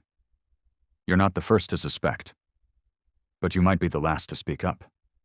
No name, no return address. Evelyn glanced at Lyra, then closed the door, carrying the file to her desk. She flipped open the first page, and in a single line, the world tilted. Special Collaborative Trial Agreement between Brookridge Rescue Station and Novasin Bioengineering. 2 signatures, faintly printed beneath. A. M. Kessler, Director, Brookridge Rescue, Martin Dyer, Lead Supervisor, Bioengineering Division, Novasin Corp. Evelyn pulled her chair closer. Her fingers flipped through the pages faster now, each line slicing into what little faith she had left. Page 4, Clause 3.1. Brookridge Station agrees to provide canine subjects with exemplary performance history, stable health, and heightened reflex benchmarks for the purpose of neural response amplification testing under high-stress conditions. Page 7, Clause 5.2. Novasin may administer NT-17 in microdoses not exceeding 0.12 milligrams per kilogram to selected rescue canines under controlled environments. Page 12. Appendix C, Trial Subject Roster, encrypted, K9 Vera 67, K9 Odin 74, K9 Shadow 91, K9 Draco 83. Evelyn froze at the third entry. Her eyes no longer read. They saw through the page. They saw Shadow's limp body that first night, his gaze emptied by something deeper than pain, his breath stuttering between muscle spasms he could not silence. She unlocked her phone, pulled up Marcus's email from the night before. The last line had puzzled her then. Not anymore. Shadow's records weren't erased. They were reclassified under the Combined Secure Trial Project, designation PSTK. She returned to the file. Page 15, Confidentiality Clause. All clinical documents shall be transferred to the PSTK Archive Center, non-public, non-distributable outside the system without ministerial clearance. Lyra, silent until now, pointed to a line on page 18. Her voice barely above a whisper. I saw this mark on Shadow's neck once. A faint scar beneath his fur, surrounded by a tiny micro-tattoo Evelyn had always dismissed as standard training ID. Marking N17 Beta. Evelyn scribbled a single sentence in her notebook. Shadow isn't just a victim. He's a witness. That night, she sat alone in the office. She laid out a blank sheet of paper and began writing, not from protocol, not for records, but from something inside that had been waiting far too long. My name is Evelyn Callahan. I served as a military veterinary officer, and I was part of a system that allowed untested compounds to be trialed on duty canines. I stayed silent. But tonight, I can't stay silent anymore. She didn't send it. Not yet. But she knew, if just one person saw the truth, if one voice cracked the seal of a buried file, then maybe it wouldn't stay buried forever. Before going to bed, Lyra placed the photo of Shadow sitting beside Aiden on her nightstand. She picked up a pencil, and beneath the image added a single line. You're not alone anymore. And in the soft hush of that quiet night, with only the warm glow of the bedside lamp, a creature lay at the foot of the bed. Eyes open, not in alert, not in defense, but simply open, to make sure that in this house, no one would lie to him again. The wind cut sideways through the pine trees at the end of Maple Ridge Street, spinning dry leaves in circles across the damp brick path. Evelyn's old car came to a slow stop in front of the back gate of the Brookridge Rescue Station, the entrance with no signage, just a rusted metal plate with faint letters that read, Processing Area, Authorized Personnel Only. Lyra didn't come with her that day. Evelyn left her daughter home with Shadow, because what she was about to face wasn't a place for children, and certainly not for anyone who still believed every rescue center existed for the animals. In her hand was a copy of the Novacin file, along with a list of names that had quietly vanished from the system. Not human names. Dogs. Specifically, the elderly, the injured post-deployment, or those whose treatment costs exceeded projected budgets. She entered through the rear office, a space that used to store medical equipment, now repurposed as a records room. No one was at the reception. Evelyn pushed the door open. The hinges let out a long, aching creak, like they hadn't been touched in years. The air smelled of bleach and dampness, as if every memory in this place had been scrubbed clean with something harsh and unforgiving. Behind the desk sat Roy Camden, logistics head and manager of euthanization for animals removed from the rehabilitation roster. His hair had gone silver. He was tall but frail, his fingers tapping rhythmically against the wood as he watched Evelyn step inside. Evelyn Callahan. Been a while. It takes something this ugly to bring me back here. Roy said nothing. He motioned toward the chair. Evelyn remained standing. She pulled out the list, 17 names, with serials once printed on collars, embedded in microchips or etched on ankle bands. She laid them on the desk. They were here once. Roy glanced at the paper. His eyes didn't flicker. No surprise, just the same slow, mechanical tapping on the desk. Most had irreparable injuries. Some were returned due to behavioral failure. We had no choice. Evelyn leaned forward, pulling out a final photo. A dog named Lex, K9LX42, honored once for rescuing 3 children trapped beneath a collapsed foundation in Sector 9. Lex died here, she said, on an afternoon when no vet was on duty. Roy's gaze finally lifted. No one wanted that to happen. But it did, Evelyn shot back, and not just once. She tossed another sheet onto the desk, an excerpt from an internal budget report. Retirement canine care exceeded Q2 projections by 47%. Recommended action? Attrition. Attrition, Evelyn repeated, her voice cold. I thought that word was for data. Roy still didn't rise, but the vacancy in his expression cracked. I don't make policy. I just keep the system from collapsing. Then who sets the trap? Evelyn leaned closer, her eyes scanning him like through a microscope. Because in Novacin's list, 4 of the dogs came straight from post-mission health check. They weren't even given a recovery assessment. They were transferred because no one wanted to keep them. Outside, a car horn sounded in the distance. Ordinary. But today it echoed like a siren, warning of truths just beneath the surface. That afternoon, Evelyn returned home. She didn't tell Lyra what she had learned, but in her eyes, there was something deeper than anger. It was the look of someone waking up from the comfort of a long-trusted system, only to find it warped into numbers, thresholds, and quietly erased lives. She stepped into the living room and found Shadow lying near the window. The light touched his fur just enough to cast a faint halo, like an old photo vignette. He wasn't asleep. But he wasn't watching anything either, just waiting for something that might never return.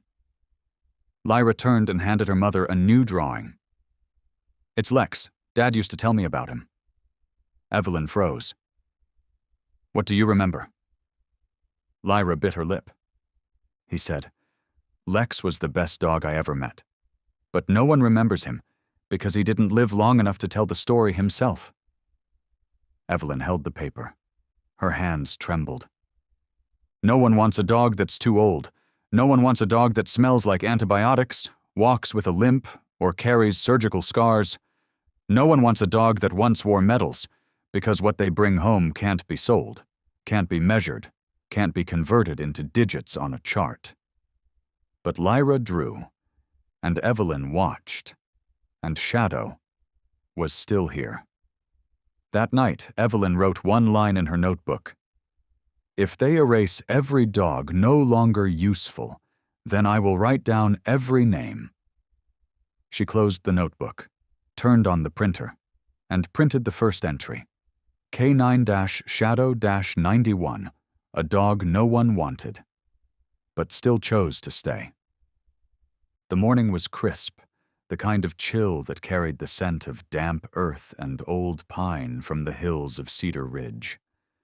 The light filtered through in thin, silent beams, like the breath of a soldier just waking from a long, exhausted dream. Inside the little house, nothing had changed, and yet everything had slowed, as if time itself had stretched, frame by frame, trying to preserve something that was quietly fading. Lyra was rearranging an old drawer of her father's. Each item she laid out on the bed with care, not out of fear it might break, but because every object still held the shape of someone who had never truly left. There were old ID cards, a pen with a broken cap, a black and white map marked with red ink lines, and a thick olive jacket, its collar frayed, a large dust stain over the left shoulder. She hesitated, then picked up the jacket and walked into the living room. I thought, maybe Shadow should smell it? Evelyn didn't reply.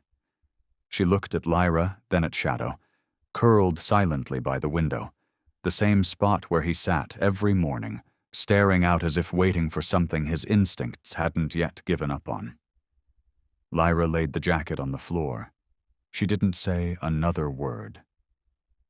Shadow didn't respond immediately, but when the scent rose into the air, a scent that had once meant command, comfort, danger, home, his eyes opened, not sharply, not with alarm, but like someone brushing against a memory they thought was long buried. He moved slowly, legs still unsteady. And when he reached the edge of the jacket, his nose paused, not to sniff, not to search, but simply to touch. Then, gently, he lay down, resting his head across the fabric like he'd finally reached the place he'd been trying to return to. And from that moment on, Shadow didn't leave. He didn't eat, didn't wander, didn't answer when called. He stayed there, back turned to the room, eyes open, unmoving, like a sentinel who had chosen his final post, drawn not by duty, but by the trace of something that still mattered. Lyra sat beside him without question. She understood. And she remembered the last story her father told, the night they sat by the field stove in a makeshift station near Redgrove. "Shadow's not afraid of dying," Aiden had once said. "He stood between me and a gas blast that detonated less than 10 meters away." "What is he afraid of, then?" Lyra had asked, her voice still small, still childlike. Aiden hadn't answered right away. He had watched the firelight, followed a drifting ember with his eyes, then whispered something softer than smoke. "He's only afraid of failing to protect the ones he loves." Evelyn heard her daughter repeat the words, and her hand clenched gently around the edge of the table.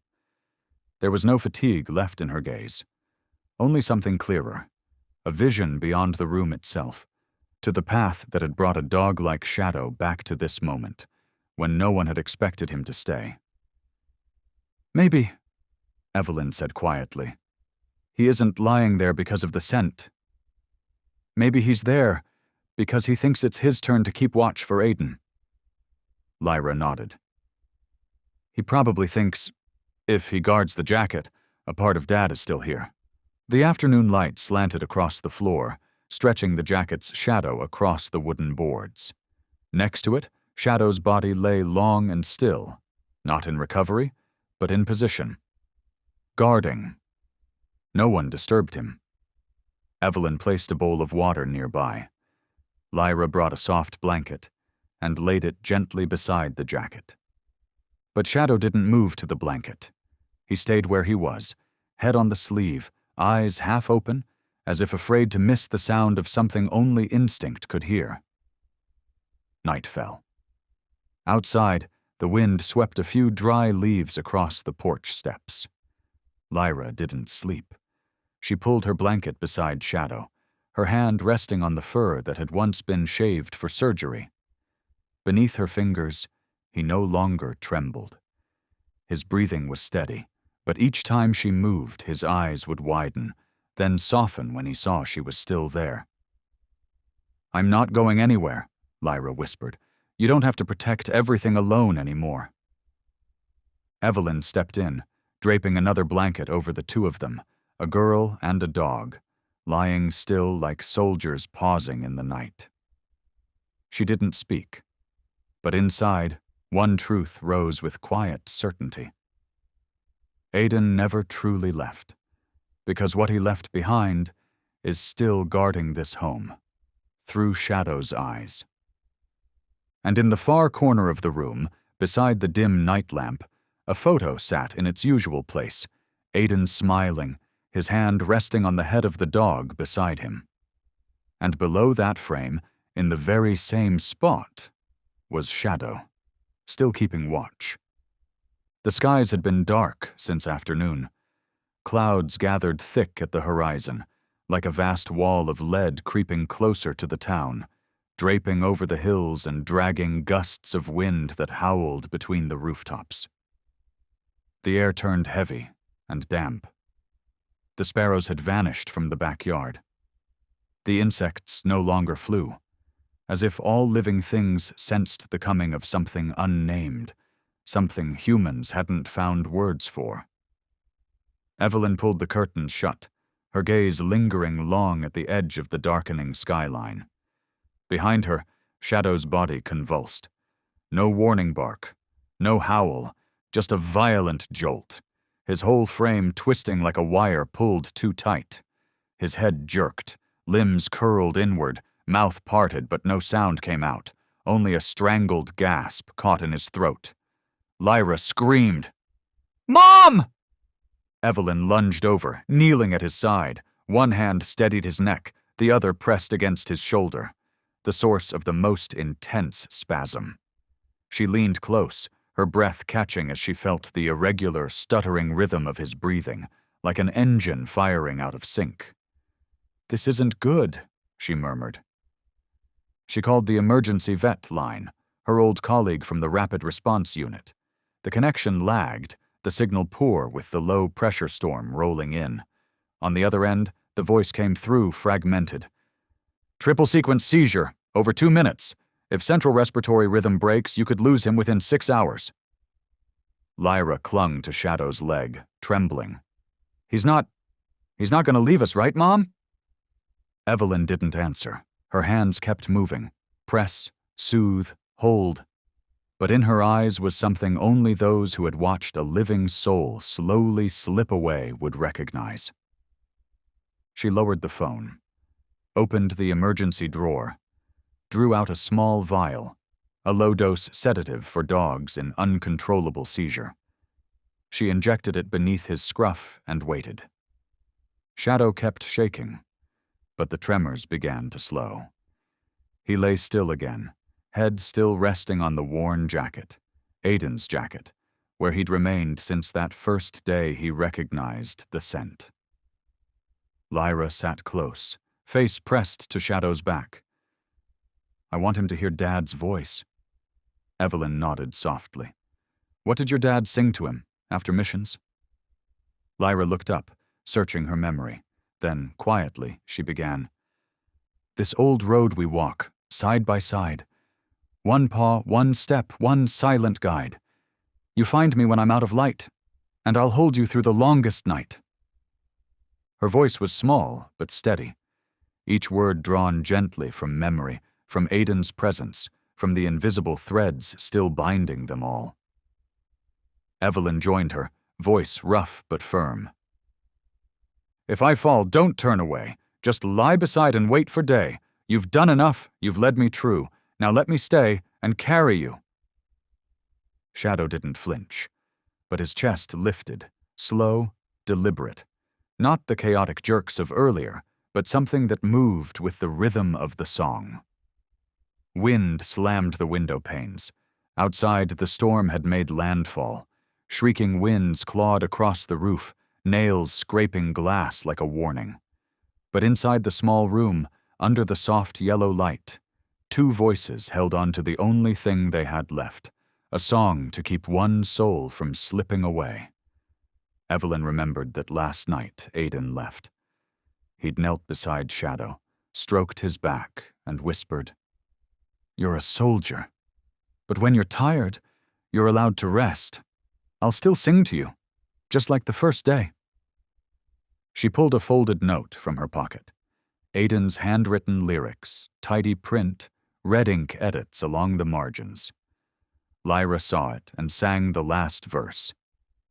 "You were born not just to fight, but to guard hearts lost in night. If this is the last breath you take, know you gave more than men can make." The storm screamed louder. The windows trembled. Evelyn pulled Lyra into her arms. Her hand laid gently over Shadow's back, over the scar where the stitches once tore when he turned back to save someone in the rubble. "You don't have to guard anyone anymore," she whispered. "But if you still choose to stay, we'll be here, till the very last breath." Beneath their hands, Shadow's breathing settled. Not fully stable, but not gone. That night, the house did not sleep. The storm howled outside. But inside the room, there was only the soft hum of a lullaby, slow breaths, and one half-closed eye, still trying to stay open, as if not quite ready to leave. The morning after the storm, the first light pierced the thick cloud cover like a fine blade, splitting what darkness remained from the night. Outside, trees lay bent and broken, stray branches scattered across the porch steps, and beads of water clung to the window panes. But inside the house, a quieter stillness lingered, one untouched by time, anchored in the small room where Shadow lay. The very spot where Aiden used to sit for morning coffee was now quieter than memory itself. Shadow hadn't moved. He still rested on the faded jacket, now soaked in sweat, medicine, and memory. His breathing came shallow, his chest rising and falling like the last ripples across a nearly dried lake. Evelyn sat beside him, her hand steadying a thermometer and portable ECG monitor. Lyra curled up close, her small hands wrapped around his leg. Dr. Patterson entered quietly, an old colleague from their military medical unit, carrying the emergency case. He didn't ask questions. His eyes swept across the room, and the look on his face said everything. "We'll need to give him the minimum morphine dose," he said gently. "He's been holding on too long." Evelyn nodded, her hand unwavering as she assisted in slipping the needle beneath Shadow's skin. Lyra didn't blink. When the syringe was withdrawn, Shadow exhaled softly, a long, fragile sigh, and then stillness. 4 minutes later, the monitor beeped once, then held. A single, unbroken tone. The screen flattened. No pulse, no movement. Evelyn checked again, no technical failure. The device still worked, but there was nothing left to measure. She leaned down, pressing her ear to Shadow's chest. The same chest that once held the thunder of a soldier marked K9-Shadow-91, that had endured blasts, bled beneath rubble, inhaled gas, and survived long silences no one ever recorded. Now, there was nothing. Dr. Patterson placed a hand gently on Evelyn's back. "No vital signs," he said, his voice low, final, certain. Lyra didn't cry. She raised her head, eyes wide, and then they cracked. Her mouth opened, but no sound escaped. Her arms, still hugging Shadow's leg, loosened, then collapsed. Her small body tipped forward and crumpled against Shadow's chest. Evelyn caught her just in time. "Lyra!" No response. Dr. Patterson moved quickly, checking her pupils and pulse. Deep syncope. Her nervous system shut down to protect her.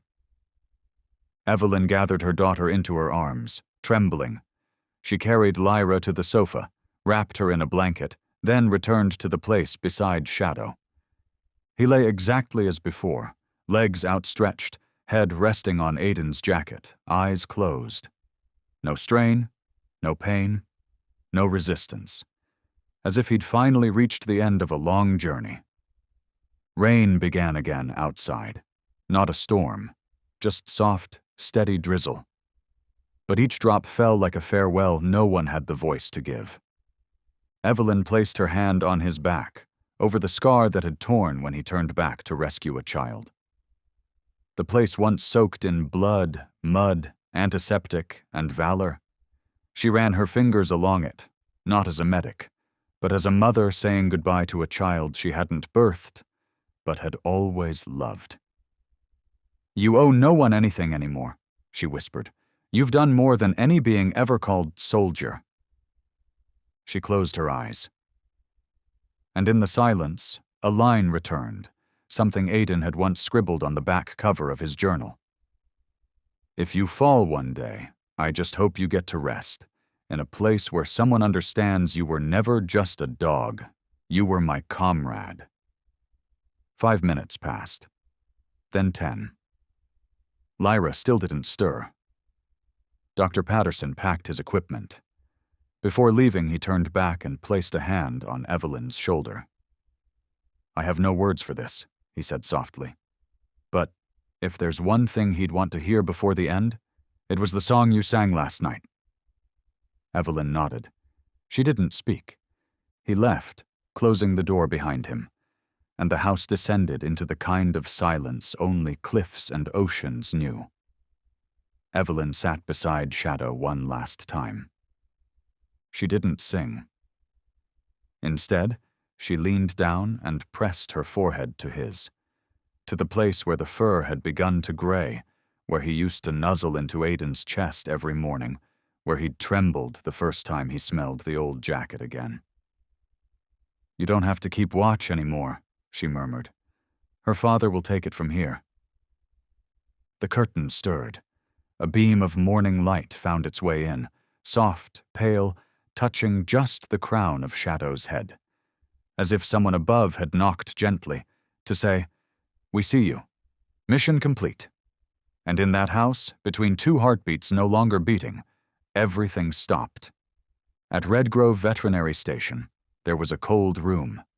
Nothing fancy, just 4 grayish-white walls, a dim ceiling light, and a temperature-regulated preservation unit, reserved for confirmed deaths awaiting final clearance or for families still deciding how to say goodbye. At exactly 10 a.m., Evelyn Callahan requested to transfer Shadow's body into that cold room. No official transport van, no black bag, no stainless steel stretcher. Just the old cotton blanket Lyra had used to wrap around him on his first nights home. 2 layers of worn fabric folded gently around the cooling body of a dog no one dared disturb. No one questioned her. No one stopped her. She placed Shadow into compartment number 3, the farthest row, near the ceiling-mounted security camera. A simple tag hung above his head. K9-Shadow-91. Status: pending verification. No one could say why Evelyn didn't leave immediately. She sat in the corner plastic chair, back against the wall, hands folded in her lap, eyes unblinking. She didn't open her phone. She didn't touch her notebook. She simply sat, waiting, as though something inside her refused to align with what reason already accepted. By noon, Dr. Patterson sent the official death certification by email. Lyra was still asleep under the care of a trusted nurse. Evelyn knew her daughter would wake soon, but she remained. Not because she doubted the doctor, not because of false hope, but because, when her forehead touched Shadow's one last time, she felt something strange. Not heat, but not cold either. As if deep beneath the stillness, there was a single ember left unextinguished, coated in ash, but not gone. At precisely 12:41 p.m., a mechanical click echoed through the cold room. The thermal monitoring unit had activated its micro-vibration mode. The security camera panned slowly, too grainy to be precise, but the thermal sensor inside compartment 3 triggered. At first it was a blip, oscillating between -0.1 degrees Celsius and 0.0 degrees Celsius, well within the standard for biological stillness. But 10 seconds later, the reading crept up to 0.2 degrees Celsius. Then 0.4 degrees Celsius. In the control room, a technician flagged it as a potential sensor error.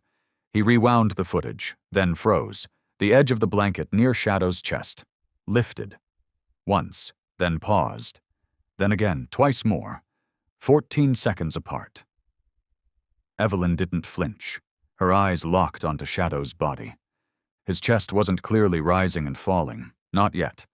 But her eyes, trained in both grief and precision, didn't miss. She placed her hand on his chest, just above the heart, waited, counted. 1, 2, 3, 4, 5. There, right beneath her palm, a pressure. So faint it felt like a knock from the other side of a closing door. She shouted, "Patterson!" Footsteps rushed in. The door swung open. He entered with a portable heart rate monitor, slid the patch beneath Shadow's front left shoulder. A signal appeared. Weak, but clear. BPM. 18. Irregular, but present. Pupillary reflex, faintly positive. Patterson didn't speak. He bent low, ear to Shadow's chest. The rib cage was expanding, slowly, but rhythmically. A team of nurses assembled. No code red, no alarms, but every resuscitation device was activated. No defibrillator, no forced intubation. Evelyn gave one firm instruction. Don't move him, don't lift him. Let him stay where he chose to return. Patterson nodded. We don't revive him. We don't interfere. We bear witness. An hour passed. His body temperature rose, barely, but steadily. His heart rate remained under 30 beats per minute, yet each beat was stronger than the last. His eyes didn't open, but faint muscle flickers began around his lids and paws. On an internal call, Patterson told the director, "This is the first case I've ever seen of a canine presenting zero signs of life for over 40 minutes, then restarting sympathetic function without mechanical aid." That afternoon, Lyra woke. The nurse led her to the monitoring room. When the door opened, she saw her mother standing by the bed.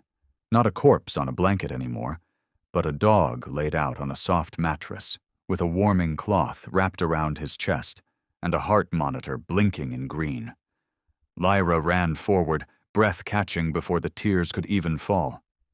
"He didn't leave?" Evelyn dropped to her knees, hugging her child tightly. "He's coming back, one heartbeat at a time." Lyra placed her small hand on Shadow's cheek, no longer frozen, no longer gray, just warm skin, trembling faintly like a blade of grass meeting wind. "I knew it," she whispered. "Shadow wouldn't go. Not until he was sure I'd be safe." That night, the internal cameras captured a moment no one ever expected to see. A dog, once declared dead, laying still, but between two quiet breaths. One paw twitched, not a seizure, not reflex, but the unmistakable first sign of a soul choosing to return. Not through command, not through science, but through love. 3 days after Shadow's first heartbeat returned, Brookridge's internal medical logs recorded a phrase never before used in any resuscitation report. Living freeze state, a temporary biological suspension at the lowest measurable threshold, absent of surface vital signs. Dr. Patterson offered a different explanation when speaking to local media. This was no resuscitation. This was a primal survival instinct, hard-coded into the nervous system, the kind once trained into elite K9 units at special response level. Shadow didn't survive because of us. Shadow, never let go. Shadow's body remained weak. Each time he opened his eyes lasted only seconds. But his pupils had regained light reflex. The muscle fibers in his injured left shoulder began to twitch again. When Evelyn placed her hand gently on his sternum and called softly, Shadow stirred, turning his head faintly towards the voice. Lyra hadn't left the recovery room since the day he came back. She kept a small journal, tracking daily temperature, pulse, reflexes, and what she called the tiny moments Shadow curled his lips, like he's smiling. That afternoon, Evelyn entered the room with a USB in her hand. She placed it on the desk, opened her laptop. The screen lit up with the title, Brookridge Station Internal File. Unreported testing violation, compound NT-17 on K9 units. Evidence, Shadow 91 and Lex Series Group. Lyra looked at her mother. Evelyn didn't turn around. Her eyes remained on the screen as she typed out 3 emails addressed to an investigative reporter at the local news network, the Vermont State Veterinary Ethics Committee, the K9 National Registry for Service Animal Protection. No emotional preface, no personal commentary, just attachments, raw files, incident logs, clearly labeled with intent. I, Evelyn Callahan, participated in the NT-17 research program and directly witnessed its effects on living beings. I take responsibility for my silence. I now release these records, not for retribution, but to prevent recurrence. The next morning, the front page of the Vermont Daily News ran the headline, K9 declared dead comes back to life, exposes illegal testing project at Brookridge Station. A smaller subheadline below cut deeper. Shadow, the K9 no one wanted, becomes the living witness of a buried truth. Hundreds of shares on day 1. Rescue organizations across the state demanded an inquiry. One local senator posted, "If a dog can fight to survive even after death, we have no excuse to stay silent." Evelyn shut her laptop and walked to Shadow's bedside. She didn't smile, but her eyes, they glistened, not from exhaustion, but release, as if a weight carried since battlefield years had finally found a place to be laid down. That evening, Dr. Patterson asked Evelyn to step into the hallway. His voice was quiet, measured. "Do you know why Shadow is still alive?" Evelyn tilted her head. He continued, "It wasn't just instinct. His nervous system wasn't destroyed by NT-17 like the others. It adapted. It withdrew. He created his own death mimicry, like a deep-diving whale when wounded. He shut everything down, so he wouldn't be selected again." Evelyn froze. She understood, and it broke her. "You mean, he watched the others be eliminated, so he taught himself how to become a corpse?" Patterson didn't respond, but his eyes confirmed it all. That night, Evelyn sat beside Lyra. They watched Shadow, sleeping peacefully, eyelids twitching like one slipping into a dream no longer burdened by pain. Evelyn shared a story not found in the news. "Once, your father wrote in his journal, 'If there comes a day Shadow disappears from the mission grid, don't search. Maybe he's just trying to vanish long enough to survive a little more.'" Lyra squeezed her mother's hand. "Like he's been doing these past few days?" Evelyn nodded.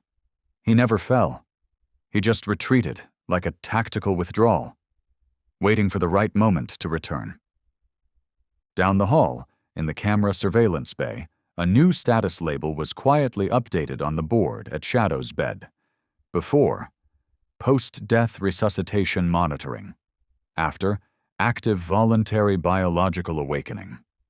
No one logged that phrase officially, but among the nurses they started using a new name for him. The one-eyed warrior in sleep.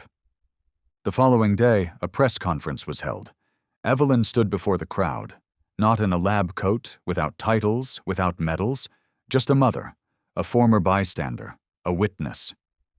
She closed with one sentence. "If a system forces a living being to fake death just to survive, then it is that system which must relearn the meaning of life." Behind her, the projector screen displayed an image of Shadow, still yet awake, eyes open, looking straight into the camera. He didn't bark. He didn't howl. He simply looked. And that was enough to silence the entire room. The ceremony took place on a soft, sunlit morning, the kind of light that filters gently through the trees lining the small stadium nestled at the foot of the northern ridge of New Haven, once the training grounds of the Black Mountain K9 Special Unit. There was no raised podium, no flags fluttering in mass, only a single ivory banner stretched across the entrance gate, printed in bronze-toned letters. Memorial and Commendation Ceremony K9 Shadow 91, Last Warrior of the Black Mountain Unit. In the front rows sat veterans, retired rescue personnel, and families of fallen soldiers, all dressed in plain clothes, no ranks, no medals, but no one there was a civilian in spirit. They knew this day wasn't just about a commendation. It was closure for someone long forgotten. Evelyn stepped forward with a photo in her hand, an old one pulled from the dusty archives, the only image that captured the entire Black Mountain team from that era. 7 humans, 3 K9s. Aiden stood at the center, Shadow to his left, another dog, K9 Vera, on the right. The rest were now just names etched in stone. Evelyn didn't begin with a greeting. She stood silently for a moment, eyes scanning the crowd, then turned toward the custom-built wheeled bed behind her. Shadow lay on the padded platform, his head slightly elevated by a support brace. Still thin, but his eyes were clear again. She spoke, her voice steady, but gravelly, as if each word had to be sifted through layers of memory. Shadow didn't make it back with Aiden after the final mission, but he saved what remained of my family. No one moved. No applause. Only silence, deep and thick, like the forest after a storm. There are names that never make it into commendation lists, numbers that are never recorded, and there are acts of valor that take place in living rooms, beside hospital beds, in the gaze of a child who hadn't spoken for 6 months. Evelyn paused.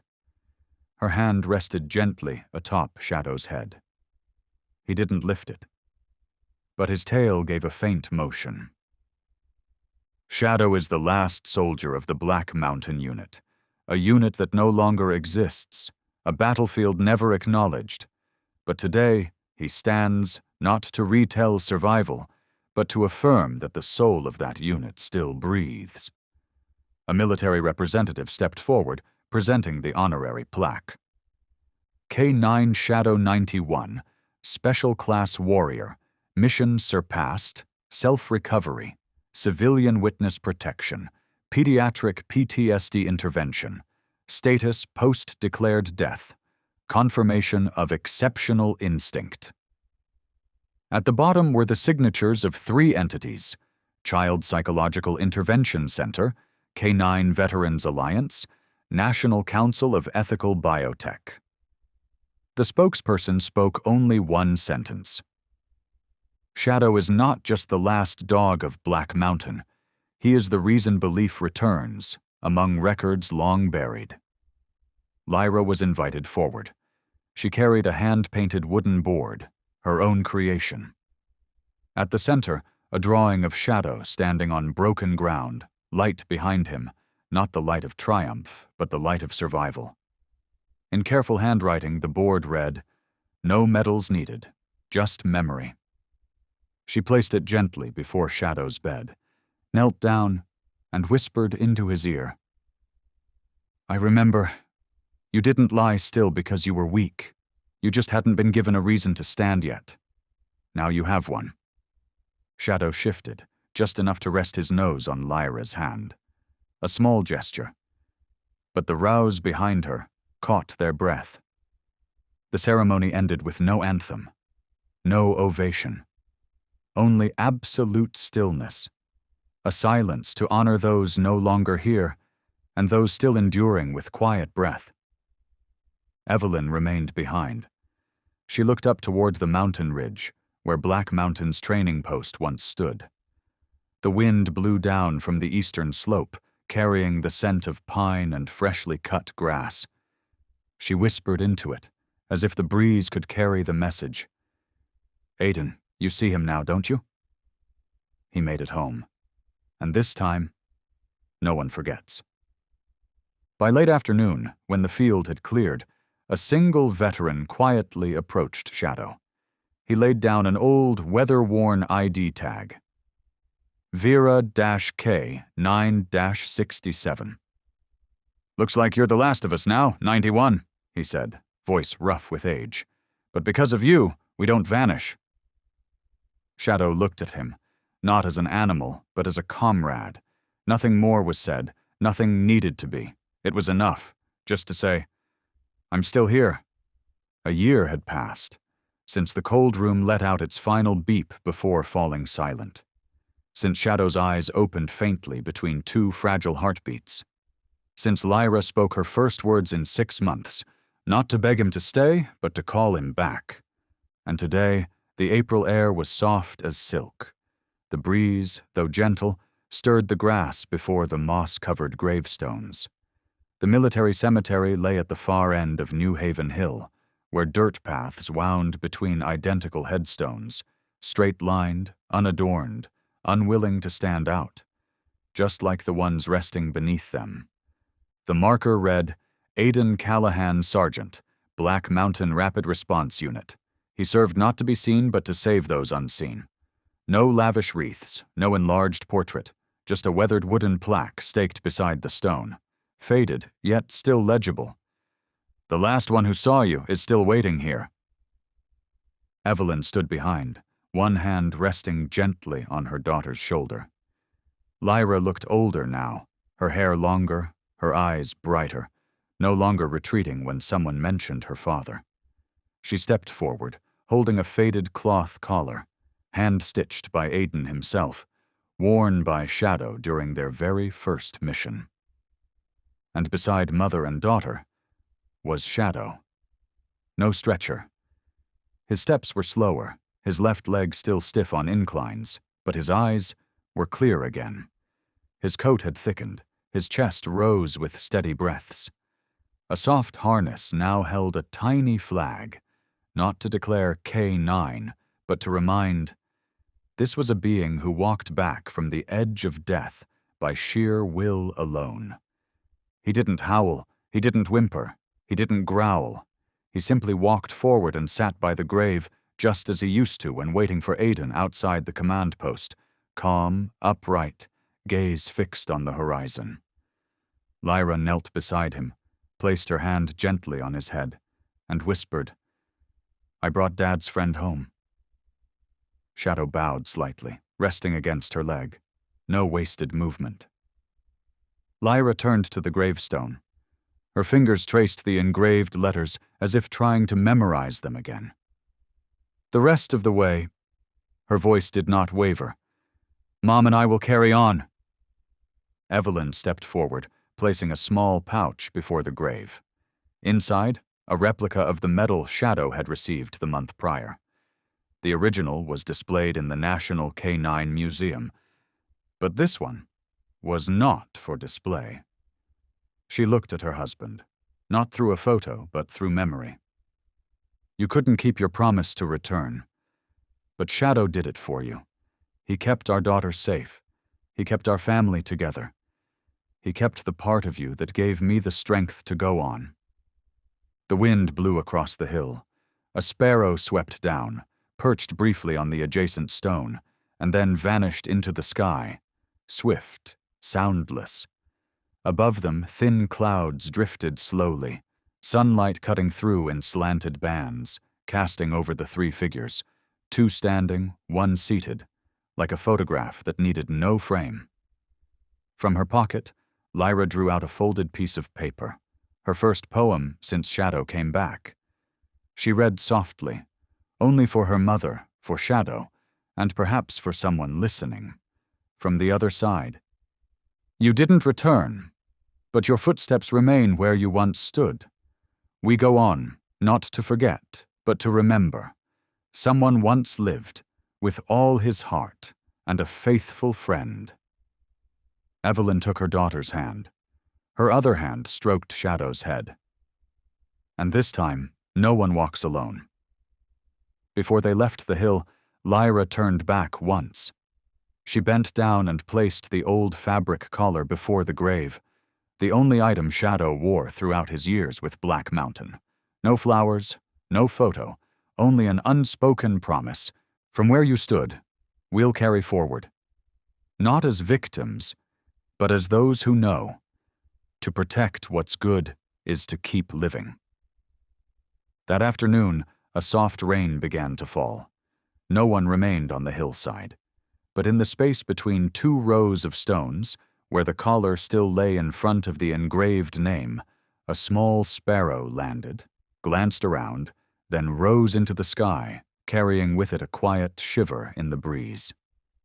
And at the base of the hill, 3 figures, a woman, a young girl, and a dog, walked toward the fading sun over rooftops.